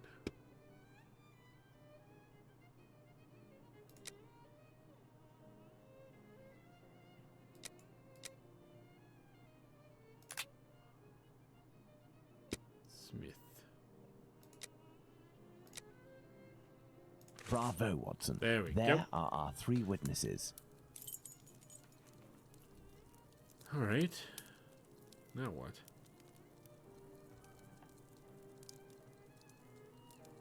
Still missing a brown cap.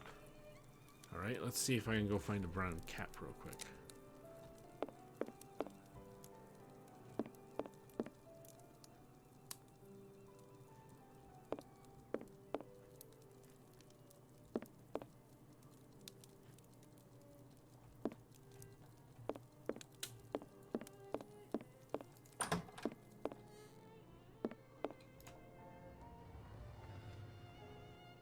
A wig. This will come in handy. Now he says something about finding a wig.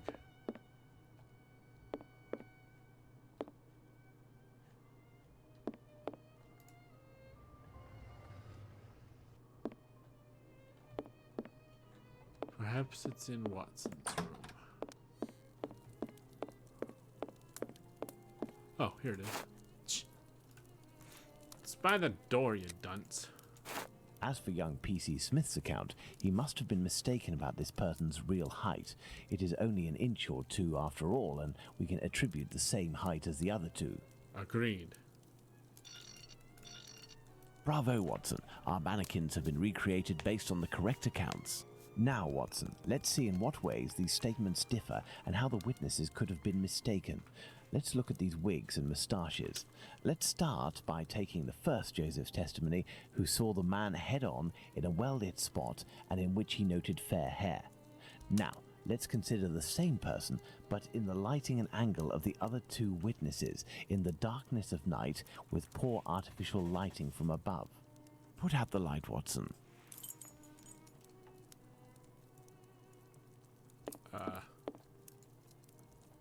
Poof. Thus, poor lighting and a backlit subject can affect our perception of shades and colours. The wigs from Abraham's mannequin took on the same colour as the other 2. The 3 testimonies, therefore, don't contradict one another, and we can apply the same facial hair to all 3 mannequins. Turn on the light, Watson.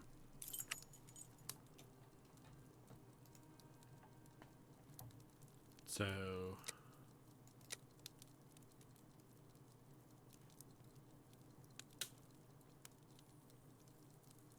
blonde, ginger, or brown?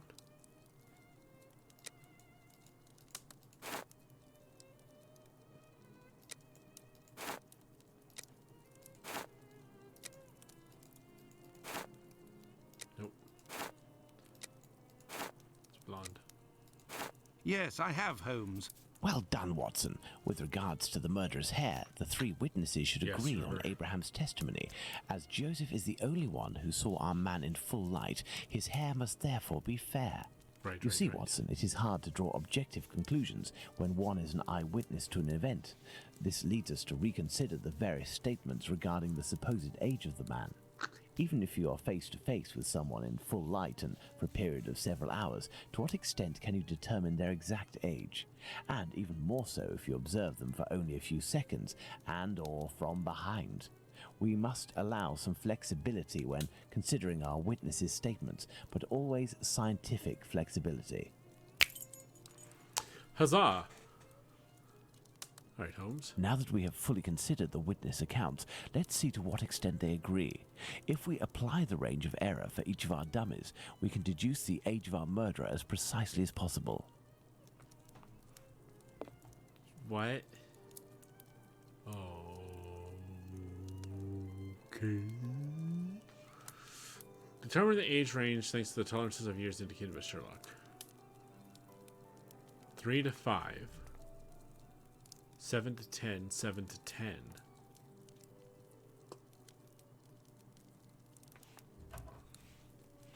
Don't want to do things. Okay, range. The age range is based on the tolerance of years. So...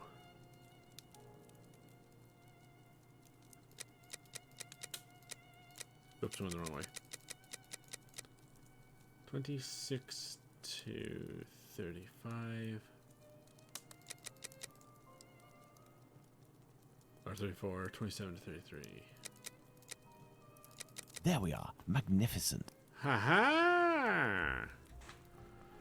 So, I don't want to maths again. 30 to 50. Okay.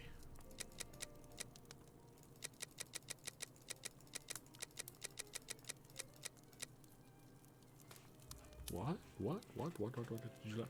Oh, right, I have these out of order.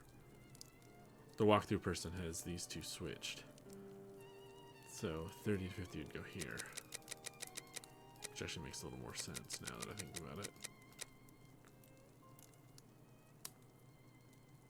31 to 49.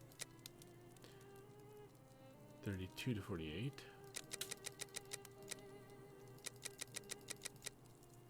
Oh, river. Oh, it's that's that K-pop icon, isn't it?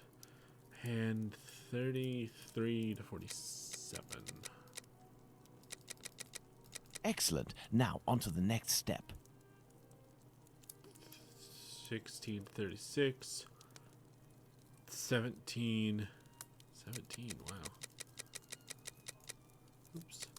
17 to 35. 18 to 34. And 19 to 35. There we are. Magnificent. 3? Yes, I have, Holmes. Now that we have fully considered the witness accounts, let's see to what extent they agree. If we apply the range of error for each of our dummies, we can deduce the age of our murderer as precisely as possible.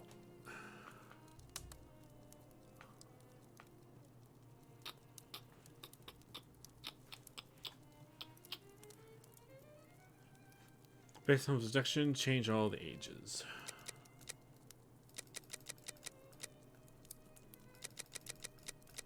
Perfect, Watson. Within a margin of 1 year, Watson, the age of our murderer is 33 years. But the man described by Smith was dressed respectably, whereas the other two were poorly dressed. Indeed, but Whitechapel's respectively could quite easily describe the Sunday bests that all lower-class men own. Fair enough. Now, let's place ourselves in the shoes of Liz Stride's killer. He has just slain his victim and sees Louis Diemschutz discover her body. Our killer is at great risk if he stays in the area. He therefore gets away from this spot. But he wants to kill again. However, he might have been spotted in the area before having committed the murder by a constable on his round, perhaps, who managed to get his description. What do you think the killer will do?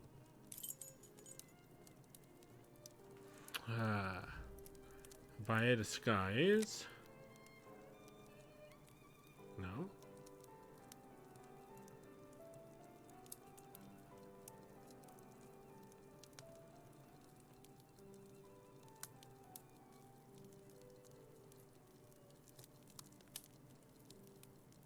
No, Watson.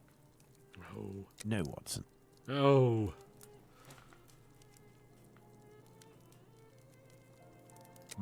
No, that's not it.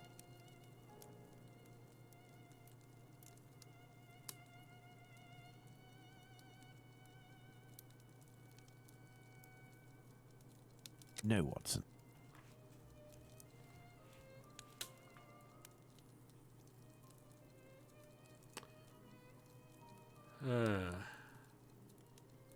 What?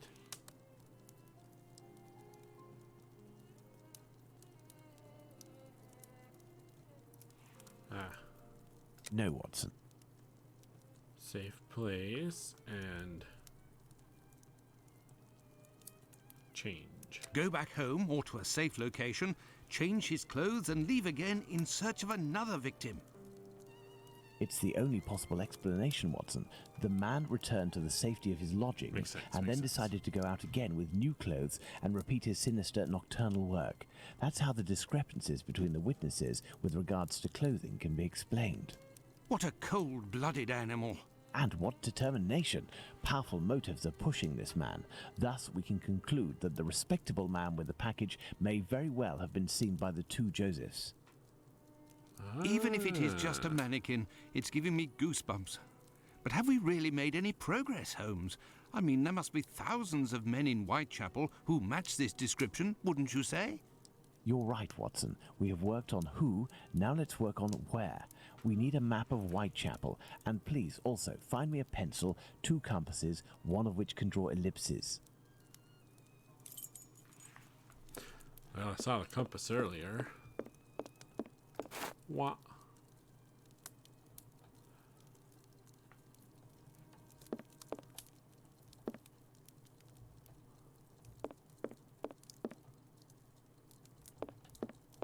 Wait, isn't there a pencil?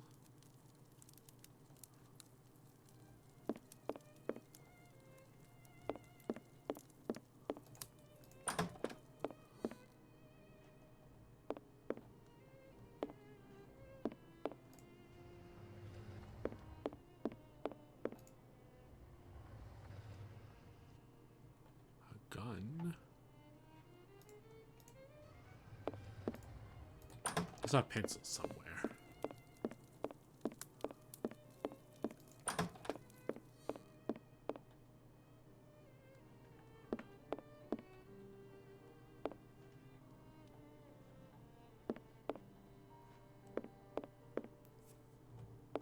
What? What?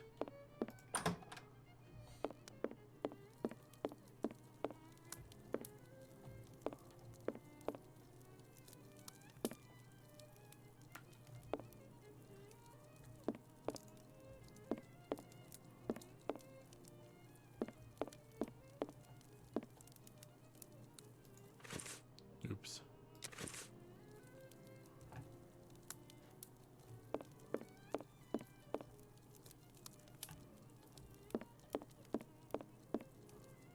We'll need a map, Watson. Oh, wait.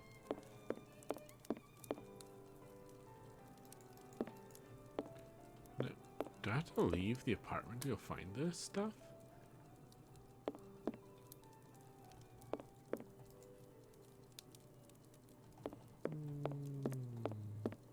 I am in need of something. Yeah, the I am map. in need of something. First of all, let's place our 4 murders on this map, as well as the spot where the graffito appeared and the piece of apron was dropped. What? The case of the missing pencil. Yes. The most daring of cases, paper. Alright, so let's see here. Place pictures of the victims from bottom right to where they were killed. From bottom right. And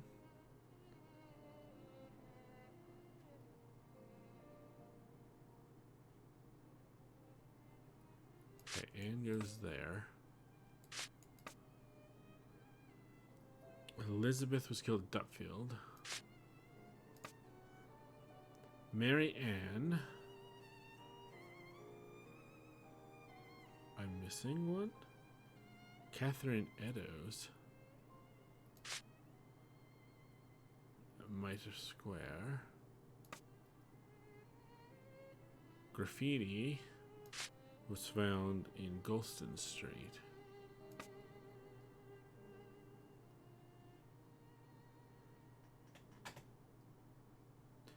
Okay, so in the game it says her name's Polly, but in this walkthrough they wrote Mary Ann. Perfect, Watson. Let's connect each crime scene to the one out of the others that is the furthest. Do what now? Okay. Pencil. Click the pencil on both pictures to make a line. Use the pencil to connect Catherine Eddowes at Mitre Square and Mary Ann. Mary Ann. Okay. Catherine Eddowes. I'm going to swear to Mary Ann Nichols of Bucks Row.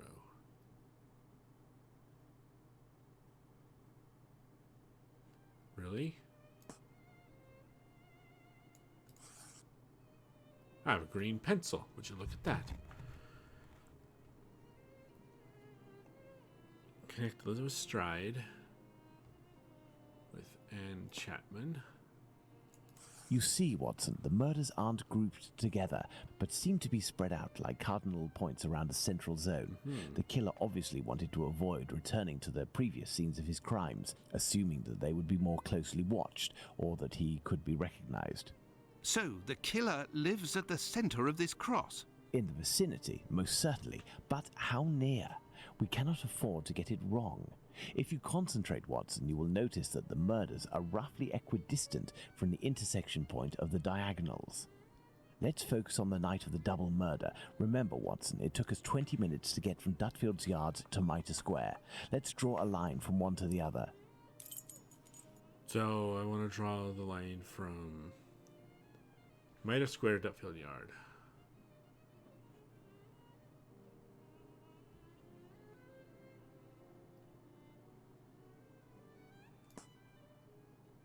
Perfect. We didn't make the trip as the crow flies, but that would not harm our estimate. Let's suppose the killer left Dutfield's Yard at 1 a.m. and arrived in Mitre Square at 1:35 a.m. when he was seen by the two Josephs. If he took 5 minutes to change his clothes, that leaves a range of 10 minutes to determine where this man's lodgings are. We must determine the area in which one can go from Dutfield's Yard to Mitre Square in less than half an hour. To do this, let's draw an ellipsis. The length between Dutfield's Yard and Mitre Square corresponds to 20 minutes. By adding half, we get a distance of 30 minutes. By taking the two right segments, each starting from the two murder scenes, and which the sum of the lengths makes 30 minutes, we get our ellipses.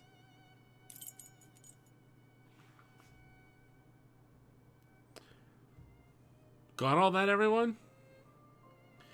Alright. Click the wood compass. At the center of the green line connecting Mitre Square and Dutfield Yard, extend the line out to have these two places at the ends. Say what?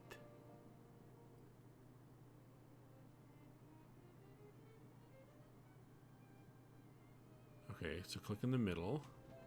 River. Yeah. It's not going to be a test or anything. Or will there? Okay, click the wood compass at the center of the green line connecting Mitre Square and Dutfield Yards. Extend the line out to have these two places at the ends. At the ends? What do you mean? Oh, here. I think I was off my mark a little there.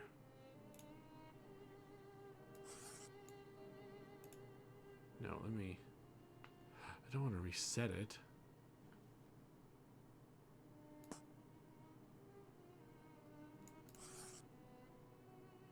No?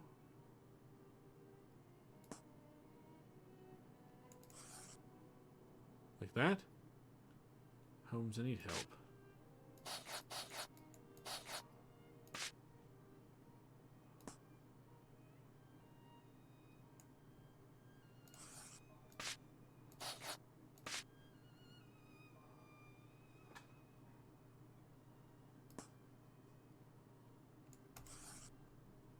Like that? Extend the line out to these places at the ends. Make three yellow ellipses. Use the middle compass on Golston Street and extend the red circle to cover over Mitre Square.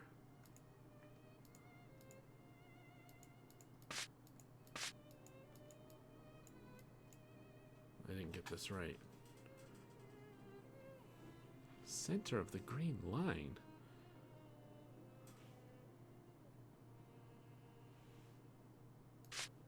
But it is. Yes? No?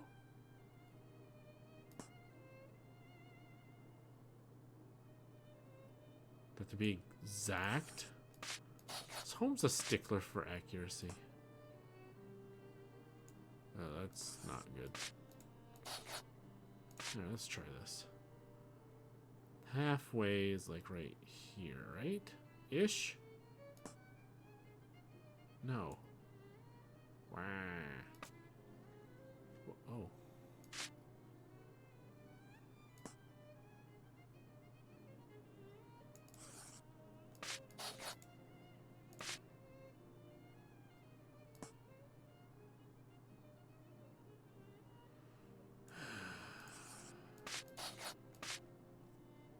You need pixel precision accuracy to get this. There. There! How's that not good enough, game?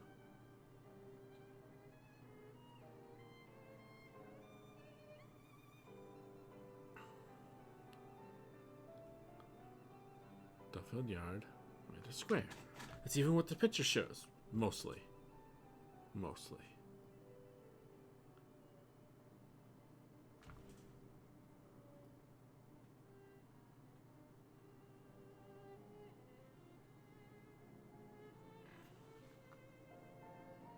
Oh. Wait, what? Use pencil drawing in the square Duffield Yard. Using the pencil. Draw a green line in the square Duffield's yard. Using the compass, draw an ellipsis that covers minor square Duffield's yard.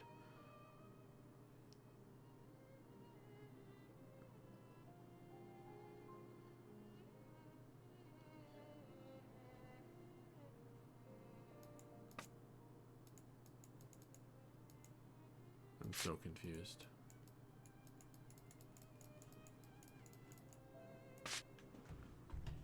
These instructions don't seem to be accurate. Okay, so we drew our green lines. We drew the connect the square in the yard. Now it says to use the compass to draw an ellipsis that covers meta square in Duffield Yard. To do that, I click the wooden compass at the center of the green line. Connecting meta square in Duffield Yard. Like we done already. Like so. Okay, it's a little off, I will admit. There. Now it says to use the compass, but it won't let me select the compass.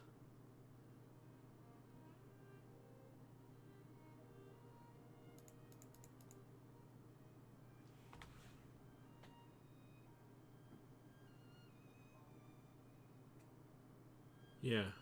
Yeah, I'm doing it. I'm doing what it's telling me to do, and it's not happening.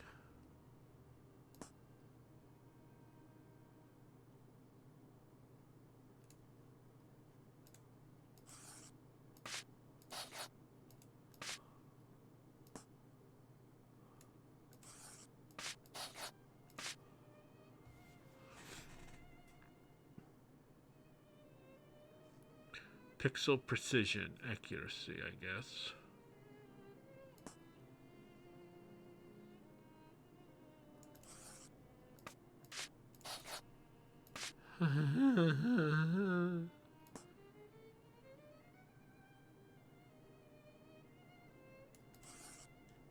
That's accurate, though. Yes?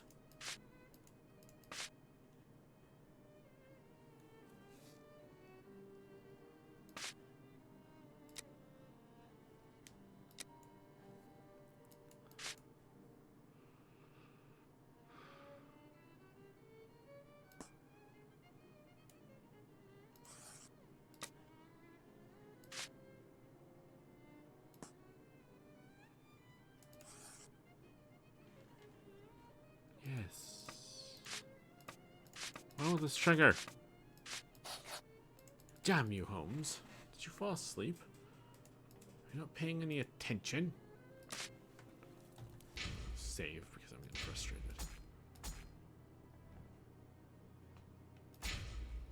Resume. Alright. Got my ellipses.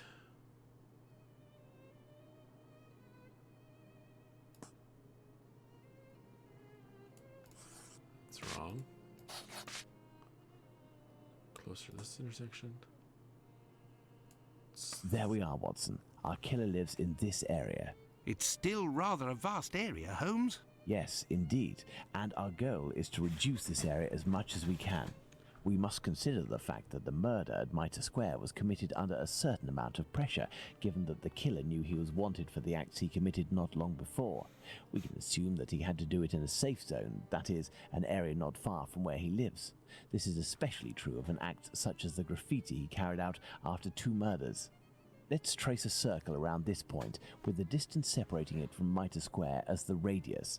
This will enable us to determine our killer's safe zone.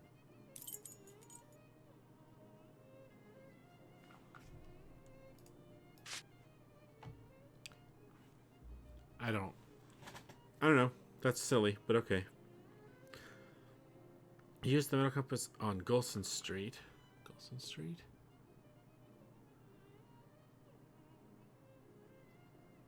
And extend the red circle to cover Mitre Square.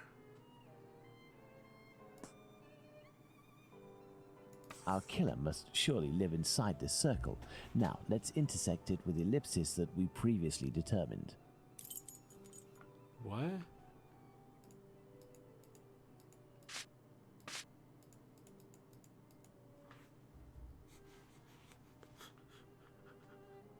Click on the area that is covered by both red circle and yellow ellipsis.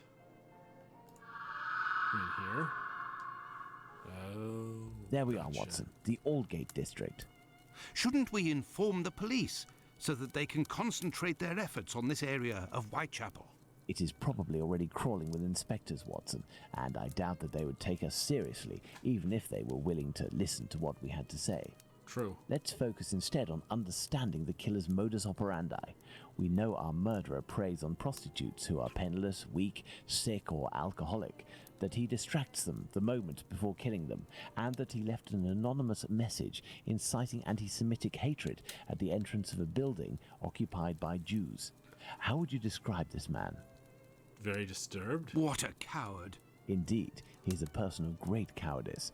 Let's look at his murders, and in particular, the depredations on the corpses, putting aside that of Liz Stride, because on that occasion, his work was left unfinished. If we recall the observations made on the victims and the parts that were mutilated or damaged on each of the bodies, without forgetting the fact that he also removed one or more organs, we can ascertain that our killer evolves during the course of the murders, cowardly and still evolving. And yet, look at the location of our first murder, that of Polly Nichols in Bucks Row. It is the most distant from the area our killer would appear to live. Perhaps this murder was preceded by another within the killer's area. I believe a cowardly killer would commit his first murder in an area close to his home, in order to find refuge as quickly as possible on carrying out the act. Holmes, an idea just occurred to me that fills me with dread. This evolution of which you speak. He will pursue his next victim as long as the conditions permit him to continue killing, Watson. But how could one go even further in this horror? Look at what he did to that woman, Catherine Eddowes. In order to avoid having to answer that question, we must act with haste and planning. Watson, I suggest you inform yourself on the mutilations sustained by the victims. We played with the idea that this could be an act of vengeance against prostitutes. If the mutilations correspond to areas affected by a specific pathology, perhaps the killer wanted to give an eye for an affliction he felt the prostitutes he knew were responsible for. And this trail leading to Dr. Tumblety, Holmes? I also have a few things to look into in the meantime. I still have a primary witness to track down, not to mention old trails I've yet to pursue. See you soon, Watson. When we first spoke about the Bucks Row murder with Watson, he was reading a newspaper, The Star, dated September 1st, 1888, I believe, which mentioned similar murders in the preceding months. I have no chance of finding the police reports, but perhaps I could find some information at the Central News Agency. I must go there at once. Afterwards, I'll go back to see Abraham, the owner of the pet shop in Whitechapel. The second Joseph's statement would lead me to believe that he may know the man spotted on the corner of Church Passage that night. If that's the case, I must find this witness so I can question him. Right. So first, to the paper. Ah, Bulling is there. It won't hurt just this once. Bulling. Hello, Mr. Bulling. So, did your colleague tell you about the tip? What tip? Ah, I see. I gave him an explosive tip and he went without you? Oh, that's not very sporting on his part. No doubt he took all of the credit for his discovery. You're winding me up, eh? I'm showbulling something to make him believe me.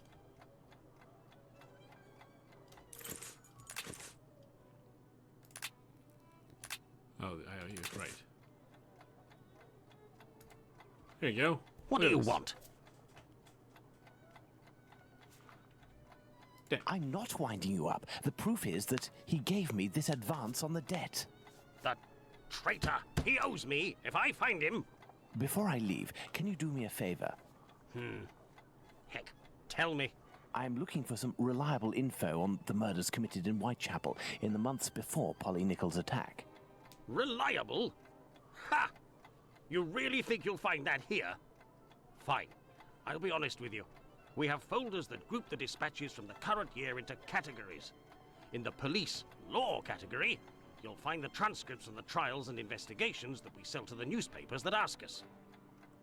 Perfect. Sadly, I am out of time. I'll leave you to solve it, eh? You're the detective, aren't you? JT's let money do the talking. This is convincing enough for most people. Sure.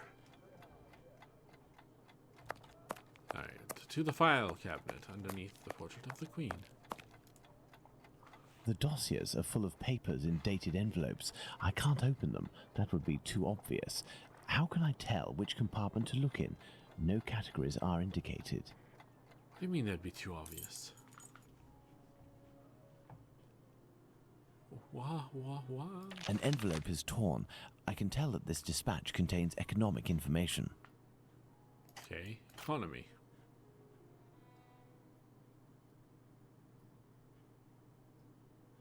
That's my only hint?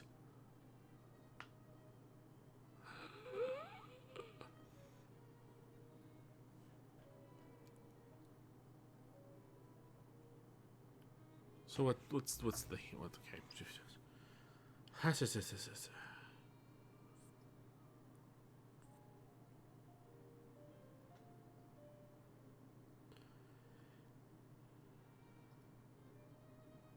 Look around the room for clues how to arrange the labels in the bins.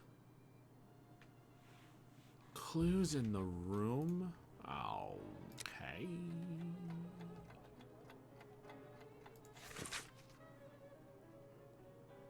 At the club, I'll be with pleasure because I was keeping my mind off things that was falling into the depression. Just imagine the new laddie still has favors of that. Janet. Yeah. Randomly placed a few inventions and science with politics dispatches. After all, they're always harebrained items. Given that the compartments are one on top of the other, it could have easily passed as one of the new lad's errors, and as anticipated, he was called in by the boss. As soon as I have the chance, I will show him how, like the news, everything is balanced. He looks like a half-wit. He could easily confuse the politics of society section on his right, and this latter with economy, which is its neighbor. What a lovely mess. I don't know how an intelligent girl like Janet can let a swat like him, but he doesn't have much longer to smile. Okay, that did give me all the answers. Well, some of them. Okay, so the society section on his right, and the ladder with the economy, which is its neighbor.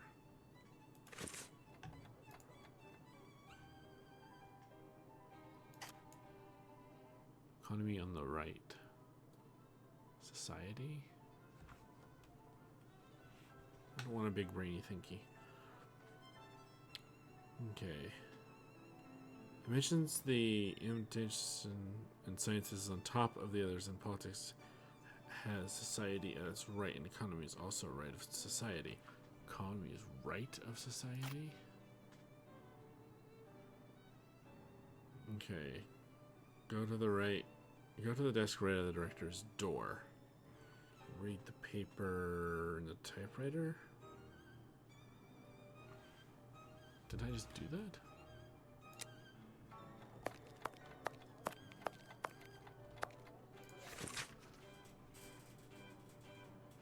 Ah, that is fun to read.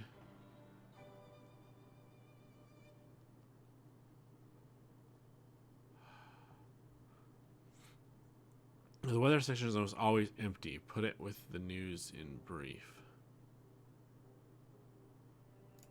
Weather section is almost always empty.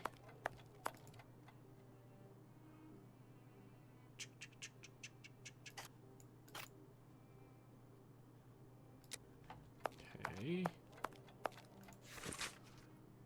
The older brother has had some misfortune. My first week at work is sorry, go to the first I was given a spot for the stove, and I am very cold in the morning. Next, I have to sort through the dispatches. Most tedious and boring and miserable. Once the work is done, I must take each envelope to the journalist in question, who won't be even deign to look at me. Finally, at the end of my third day, excuse me, the boss called me into his office to give me a sermon. It seems that I had mixed up the dispatches. I was so worn out that I could only protest half-heartedly. He gave me a second chance. So now I'm sick position. The only hopeful note comes from my colleague, Miss Phyllis, a charming young woman who is the only one to give me a smile. She helps me as much as she can and tries to prompt me regarding which compartment I should put my dispatches, because everyone here knows the order of the sections, but no one has bothered to tell me. The lady has so much compassion and slides me notes such as politics and society are on the side. Sports is underneath economy. Okay, sports is under economy. Sports. Let's see. Where was I? Politics, society, sports is underneath economy. Personalities is at the end of the row. Front page news is the first compartment. Front page news.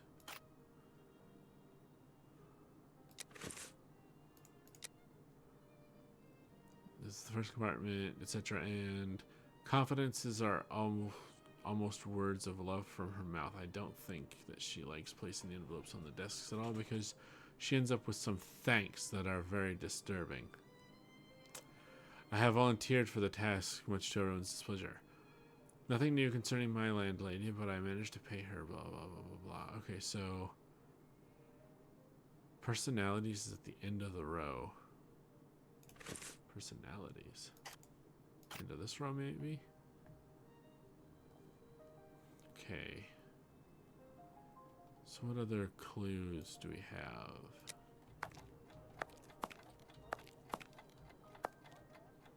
Ah. Dispatches. The filing system that you made appears to be too small, particularly for the world and society section, which cover too much area and overflow into the boxes below. Police, law, and culture, respectively. Would you be able to finish a device in order to keep only the filing cabinets while awaiting your response, sir? Please accept the best wishes. Okay. World and society sections, which cover too much areas overflow in the boxes below. So the fullest box. This one? This one. No, this one.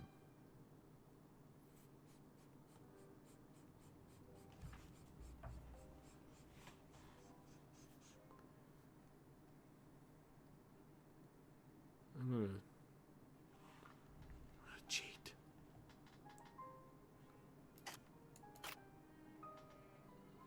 World.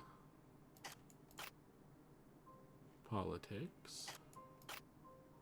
Society, economy. News. Personalities. Politics and law. Oh, police and law. Inventions and science. Culture. These envelopes contain dispatches of police and judicial cases. Now, I need to open them discreetly. I must try to unglue the openings.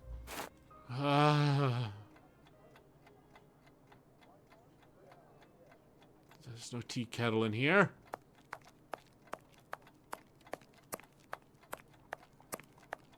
I need something. These envelopes contain dispatches of police. Kettle. Ho, ho, ho.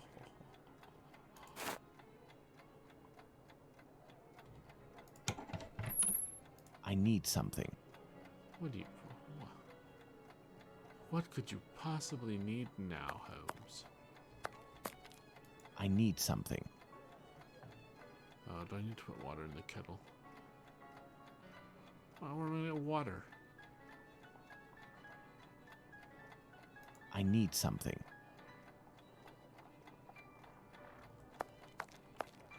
Is there something here I can burn? Someone's bin of trash, maybe?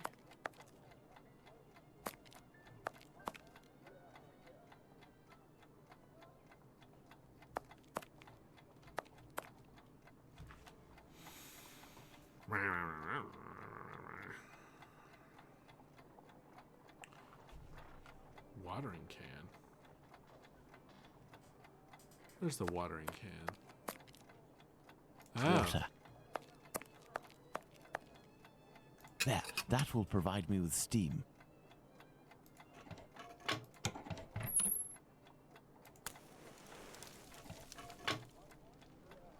There we go.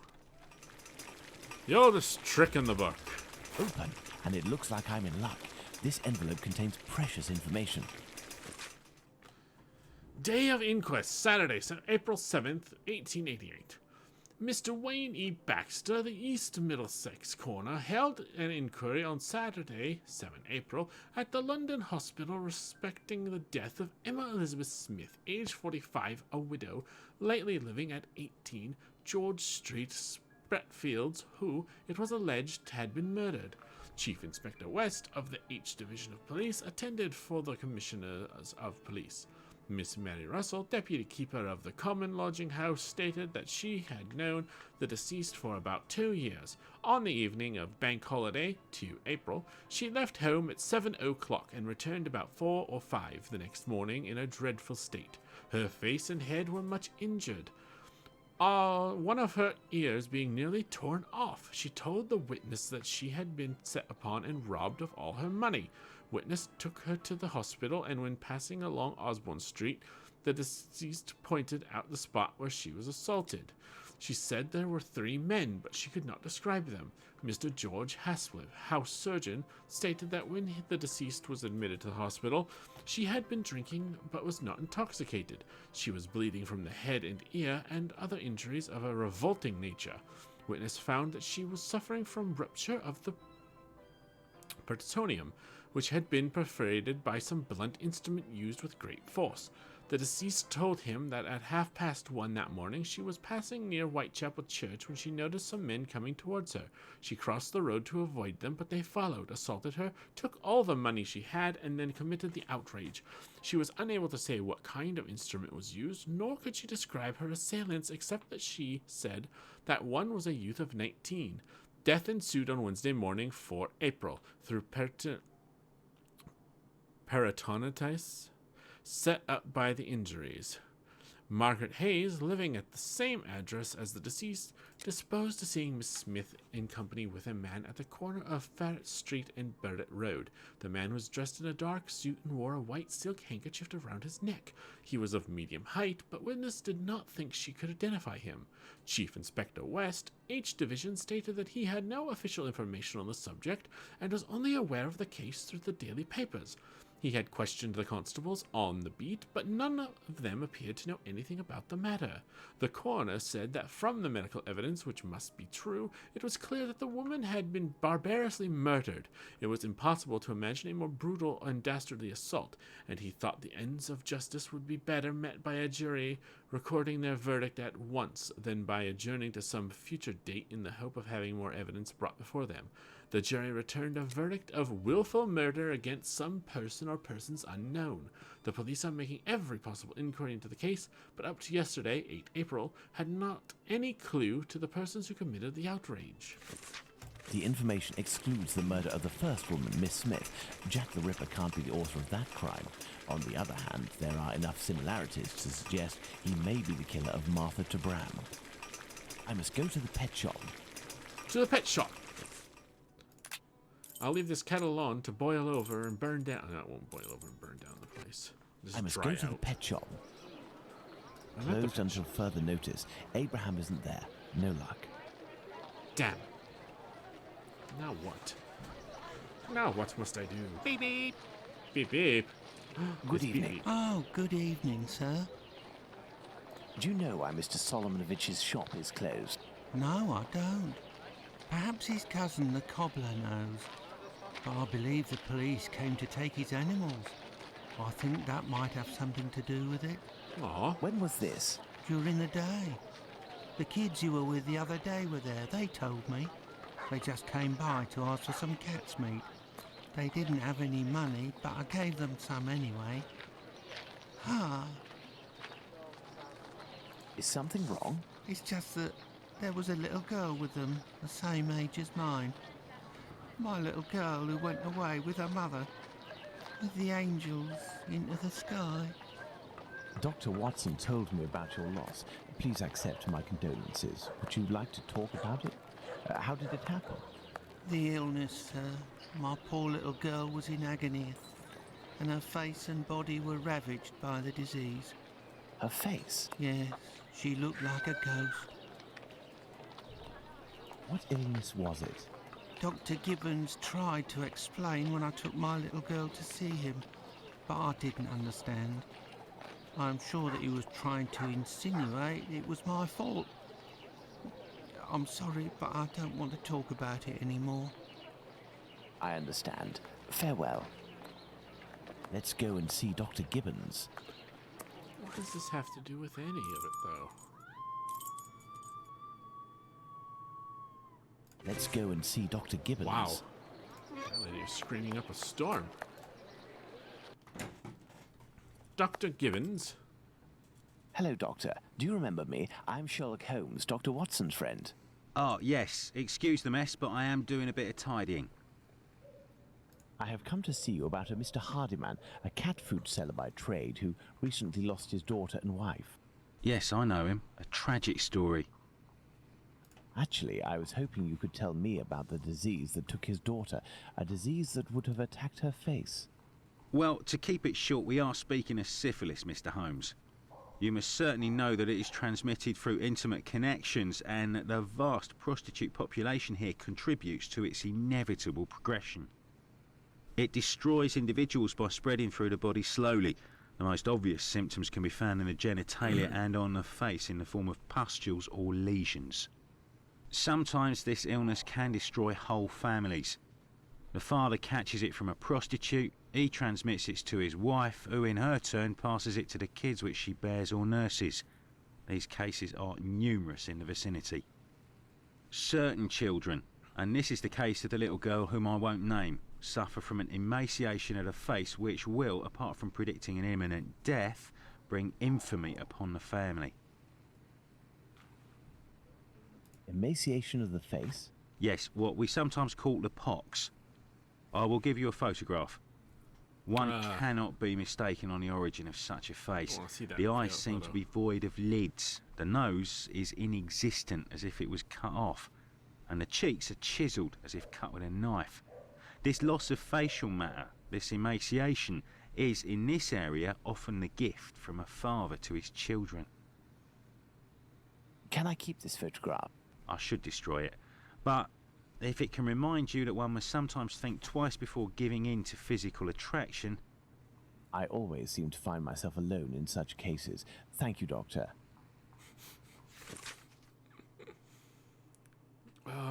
Oh.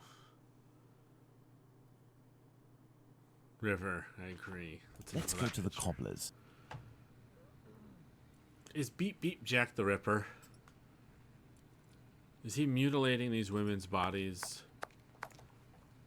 because he's so upset about his family dying and being killed by this sexually transmitted disease?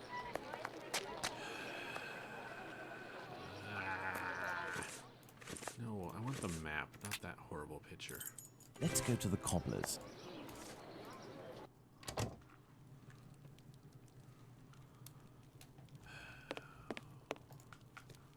Hello, Mr. Solomonovich. Ah, Mr. Holmes. How are things with you? Abraham? I heard your cousin Abraham had a problem with his shop. What happened? If I didn't know you well, I would tell you that it's Jewish business that doesn't concern anyone but the Jews. But as you have a little bit to do with it, you have the right to know what is going on. Ah, would I have something to do with it? Someone had seen Abraham telling you something and making big gestures near the Imperial Club. A vicious rumor quickly spread, and it has caused him great injustice. A slanderous denunciation attracted the authorities' attention to my cousin's shop. Abraham must be in the process of answering their questions. I did, indeed, speak with your cousin the other night. I'm shocked at the consequences of this discussion. As I was saying, it's the story of the Jews. In the face of adversity, we are united, but amongst ourselves, it's like anywhere else. As soon as our people take a dislike to someone, for right or wrong, we can be without pity and quite cruel. I heard your cousin I did. This is all very worrying. Your cousin knows one, or rather two, of the men who were at the Imperial Club on the night of the Mitre Square murder. One of the two, a butcher in Aldgate named Joseph, is probably withholding information of the utmost importance. I must find this man. Perhaps you can help me. But there are dozens of Jewish butchers around Aldgate, half of which must be called Joseph. And you know, Mr. Holmes, we Jews prefer to remain in the background of this murderer business, this Jack the Ripper thing. All of London is pointing their fingers at us saying, it's a Jew who disemboweled these women. Our community is in great peril, you know. There was the business with Lipski and Leather Apron. I will see what I can do, but I don't promise anything. I'd be extremely grateful to you. River. Oh no, that poor man didn't do anything. It's not fair. No, unfortunately it is not River. Very well. We may meet again, Mr. Solomonovich. You are most welcome, Mr. Holmes. I've paced up and down Whitechapel enough. I should return to Baker Street in order to reflect on the new facts that I have discovered. Baker Street.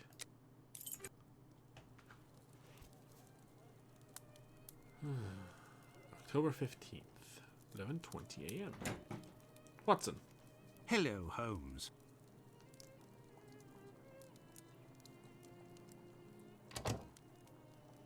Good day, Watson. Listen, Holmes, I know I should have got here sooner to give you a report on my research, but this case has led me to neglect my patients and my wife more than I care to admit.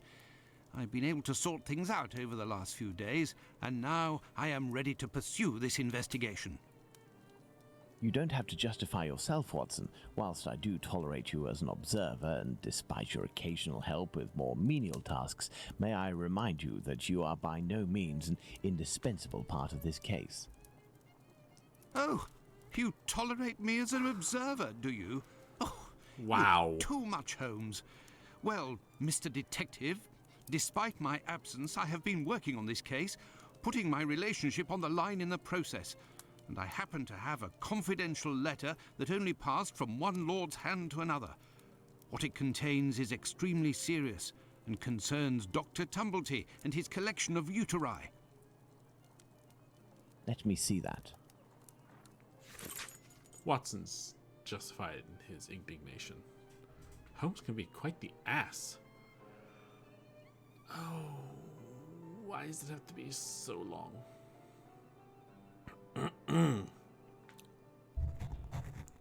Milord, be hereby assured of my entire collaboration in the affair to which I must reply. No one will be able to cast opprobrium on our institution or ourselves. Why fancy words? Our eminent colleagues support our policies, and they won't cooperate with the police as long as our higher interests that we serve aren't menaced. As you mentioned, we must avoid having to explain to the uncultured masses the I know that word. Exigent. I can't say that word, but I know it. Of medical research. A general crisis of confidence will result in inevitable amalgamation that the press would hasten to create between this and the hideous murders committed in the East End.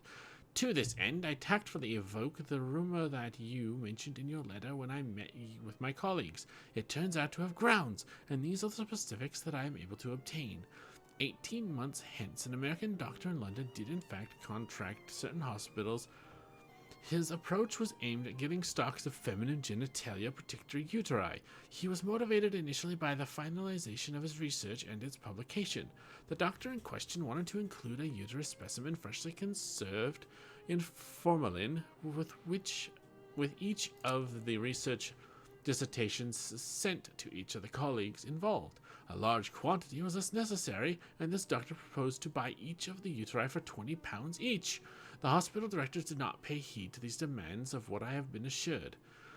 Between you and I, my lord, who knows what strange consequences would have followed these demands of the American doctor? The rumor of these unusual commissions made the tour of the hospitals in question at the time, and has spread to others since. Simple day laborers employed in the organizations considered that the gain of £20 would justify a theft, perhaps worse. The identity of the doctor is unknown to me, but based on the recall of one of my colleagues, this man had the most impressive references. But after a bit of research that I didn't find the existence of any publication with an eventual correlation on this or other side of the Atlantic. The man left London shortly after his pitch, it would seem. I cannot help but think that he has perhaps returned to London and has found someone who might furnish him with what he is looking for. Excellent. This American could turn out to be of great use to use.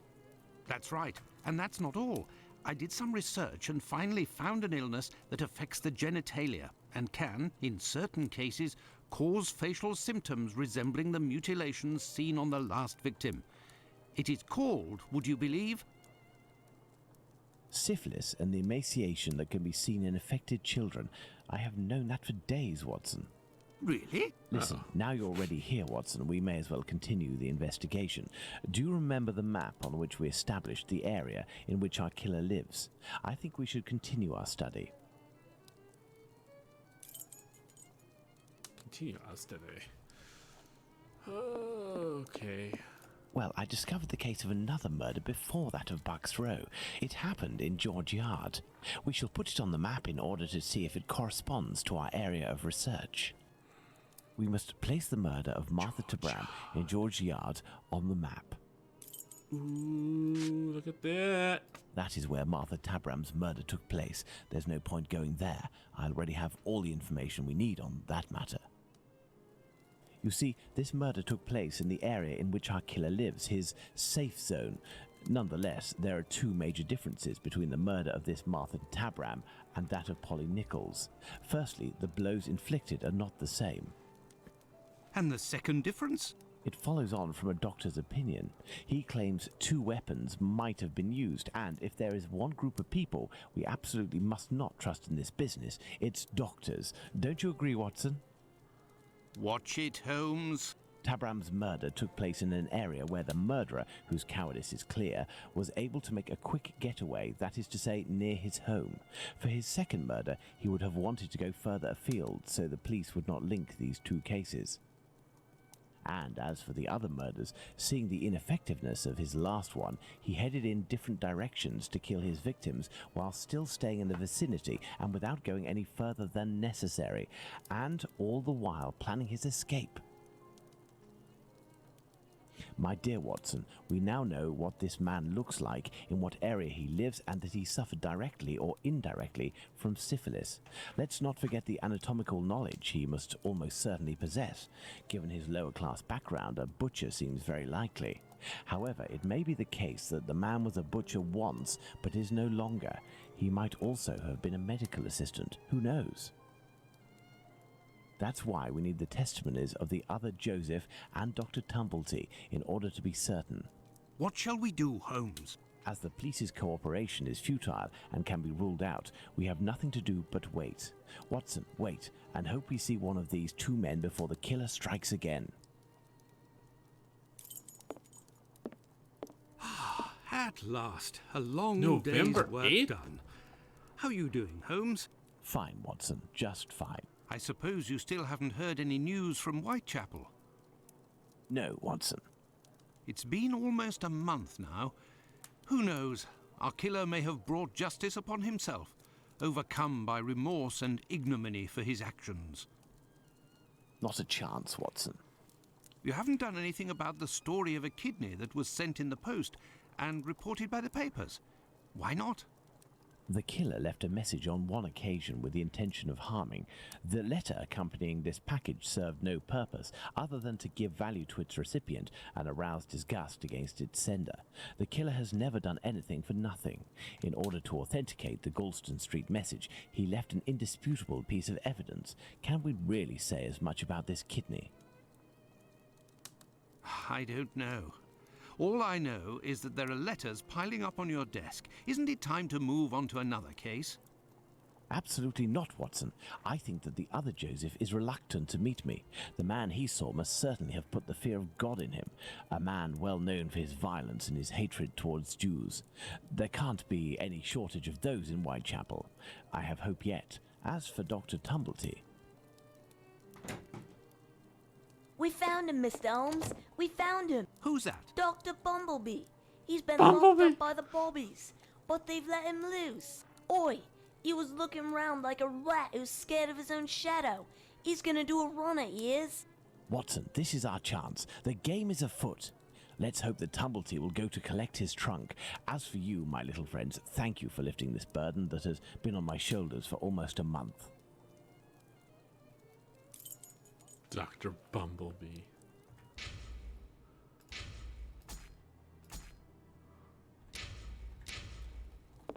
Let's return to the boarding house. The boarding house.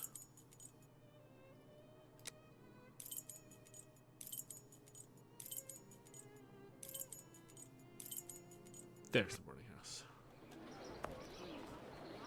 Here you go. He's here. The doctor is here, up in his room. Peeking through my door, I saw him go up the stairs, and I think that he has a pistol. Regarding the trunk, did you do what I told you to? Yes, I jammed the lock and filled the trunk with stones. Should we call the police? Absolutely not. Go home, lock your doors, and if you hear a gunshot, shout as loudly as you can.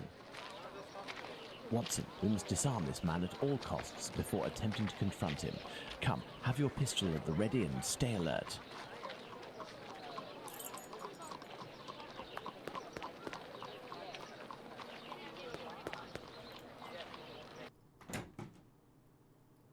Don't move a muscle or I shoot. Whoa! But what is going on? Bravo, Watson. I take back everything I ever said about your less than full involvement in our investigations. Good. Listen, Mr. Policeman. I already told everything to your colleagues at the station, so... Don't you believe it, sir. We're not with the police. We are here to talk about human organs, an area in which you seem to have a great deal of interest. What? But who are you?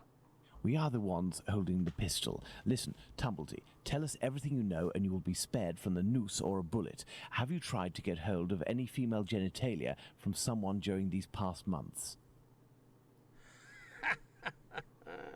So that's it. You English. Listen, as it happens, I do have a collection of female genital organs which I hold dear and never miss the chance to show my friends whatever the occasion. If you knew what I feel when my eyes meet the young men's as they contemplate with astonishment and disgust this soft and flabby skin that they worship and place at the center of all their passions. Women repulse me, gentlemen. They are one of nature's greatest mistakes. Lying, haughty, and most of all, nauseating. No, sirs. Men, mankind, we are not made to soil ourselves with such animals, and it is my task to educate my peers, like the ancient Greeks used to do, and put them on the path to masculine relationships, the only kind worthy of our intelligence. My God, this man has lost his marbles, Holmes. You haven't answered my question. Did you attempt to obtain any female organs? Wow. Indeed, but a long time ago. I was living in Liverpool at the time. A few of my specimens were starting to lose their freshness. But despite the sum proposed, the heads of the university hospitals refused to accede to my demands. The fear of what others would say, certainly. I know nothing more similar to an arrogant fowl than an English doctor. Yakety-yak, always showing off in the courtyard with their haughty airs. And as soon as... Shut it, Tumblety. So, was it you who killed all of these women? Yes or no? I regret to say that it was not. If I had really wanted a few more uteri, I would have had them brought in from the United States, where it would cost me much less than here. Or I would have shown a few gold coins in the hallways of a morgue or a hospital in London, and they would have kissed my feet to sell them to me. And not taken the least risk. But kidneys are all the latest, aren't they? I think that I could find one tomorrow for less than £1. Just In shoot short, him, Watson. gentlemen, I do not know your killer, and I don't know why he's doing that. But if you come across him one day, please send him my friendship and my deepest respect. You've gone too far this time. Just Come, shoot him. Watson, let's not get carried away now. Thank you for your assistance, Doctor. If I may offer some advice, you should leave England as soon as possible. Each day that you remain in this country is a risk that an intelligent man would not take. My pistol? Without that, it will be even more risky. River, I agree completely. Can we believe this man, Holmes? He He's can't be horrible. the murderer, and his story regarding the organs fits. But we can't afford to take the slightest risk. I will ask the Baker Street irregulars to follow him. Listen, lads, when Tumblety leaves here, follow him discreetly and come and tell me as early as possible tomorrow where he is currently residing. Understood? Understood, Captain. Cap'n. The next morning. You are already ready, Holmes. What is going on? I have been waiting for you for at least an hour, Watson. It would appear that a new drama has unfolded. The youngsters came to give me this address, but I have some doubt as to the actual location we are going to. Let's try anyway. At worst, we may come across the Baker Street irregulars to put us in the right direction.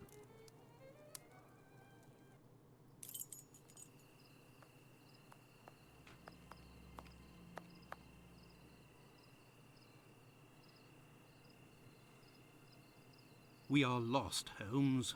No, we're not, Watson. We are heading for the very street I'd hoped for, but as I wasn't sure it was this one, I've made a few big detours in order to find the right one. I'll know it when I see the name.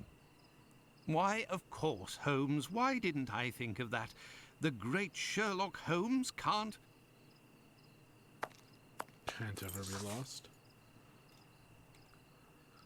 Oh my goodness.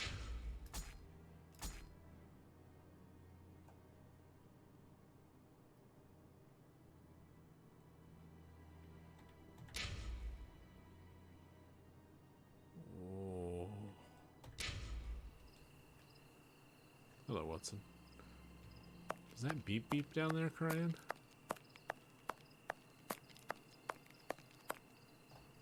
How are you, my friend? Are you not feeling well? No, My friend is a doctor. He can take care of you. don't go there. He came here and he... Now, Watson, take care of him.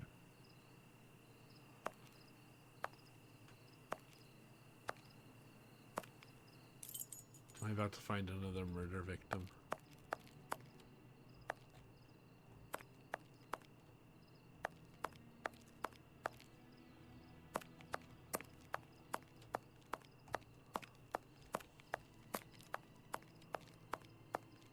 I have no reason to go that way.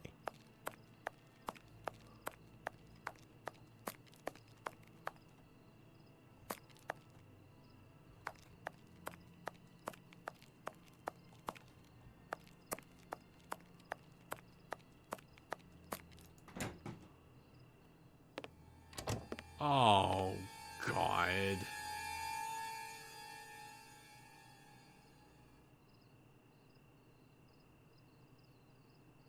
My God!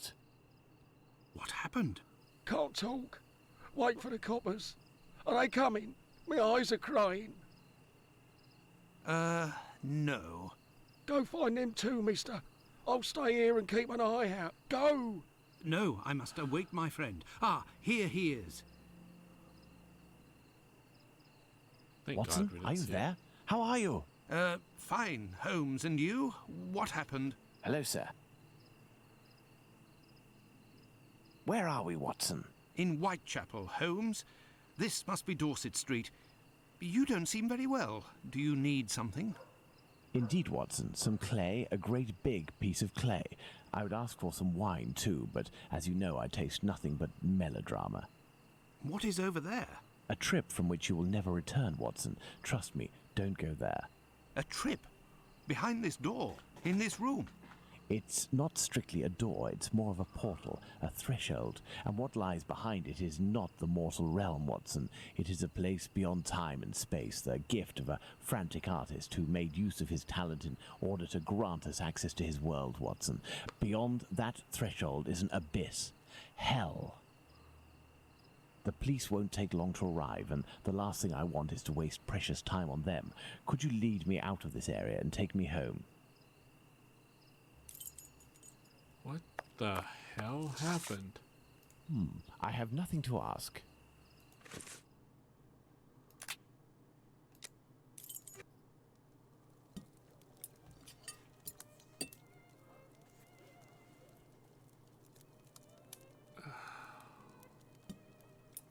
He's recreating what You he should saw. come and eat, Holmes. Mrs. Hudson has worked wonders.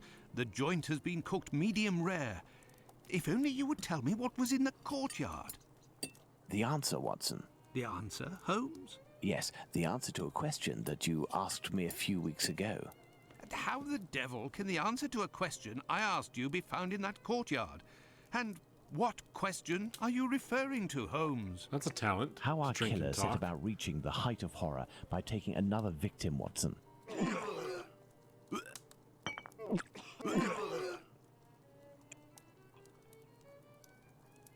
Did I not tell you that I wanted to avoid melodrama?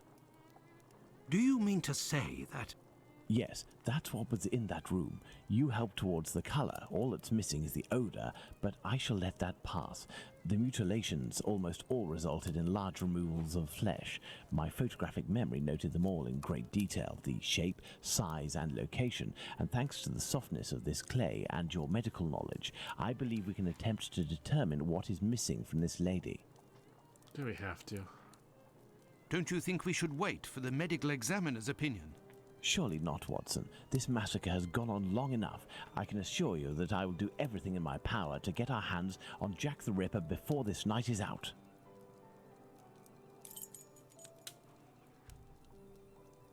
Watson, we shall reconstruct the body of this poor woman and inspect it in detail as well. Your help as a medical man will be invaluable.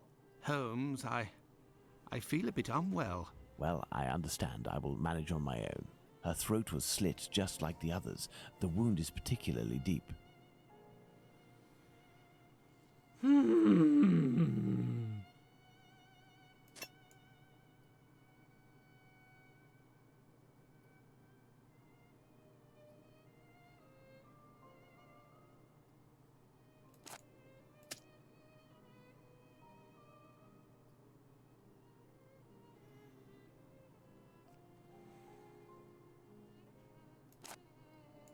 There were incisions in the rib cage, as if to inspect the lungs.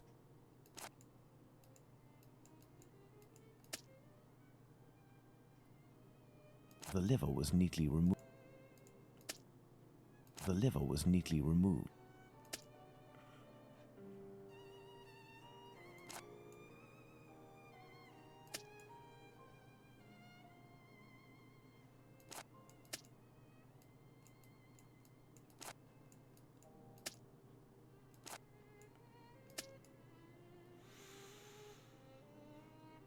Yeah, JT's.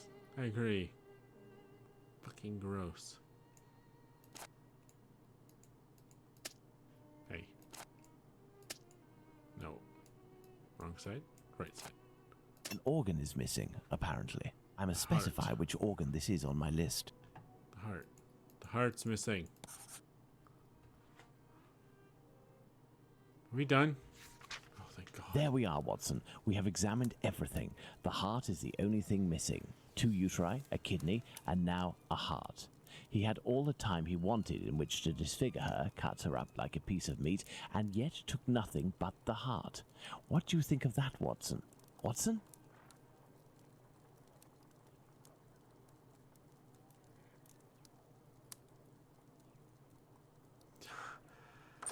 Whatever, I've never seen Holmes so shook, nor Watson barfing than Watson saw war.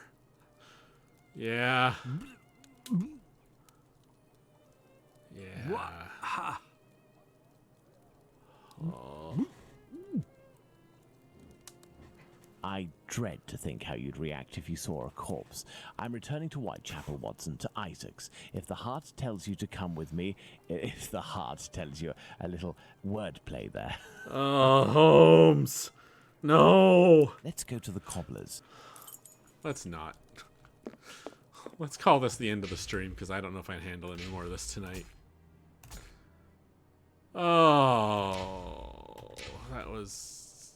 Yeah, have fun with that, YouTube. Oh, God. So I'm going to stop it here, because that's enough of all that for tonight, yes? And please, if you're celebrating Thanksgiving tomorrow, try not to think about any of that while you're eating your turkey dinner. I'm going to attempt to block it from my memory permanently. Next week we'll go to play and I won't remember what's happened. Thank you all for showing up. I appreciate it. River, Holmes has a way to cope with death. Yes, Holmes has a way to cope with death. And a lot of the times I think it involves illegal narcotics, since he was well known to have partaken in several of them. Let's see if there's anyone I can raid, maybe send us to a slightly happier place, yes? Well, the only channel that I follow that's live right now is Potastic P. And I don't know that she really needs a raid. I guess we could anyways. Why not, right? Oh. Maybe Potastic will make your nights a little nicer. Or, if you're done for the night, I understand. I'm going to raid Potastic. Thank you all for being here. I hope to see you again next week. Although I would understand if you decided not to come back for next week. Though I'm hoping we've hit the extreme limits of our disgust. Otherwise, I will be back. I'm still planning to stream Friday. I'm pretty sure. I don't think I'm going to skip Friday's stream, but if that changes, I will tweet it and yeah, let it be known. And Monday, we'll be back with some more Detroit Become Human. So until then, everyone, let's start this raid. And as always, please stay safe out there. Have a wonderful weekend, whether you're celebrating Thanksgiving or not. And I'll see you next time.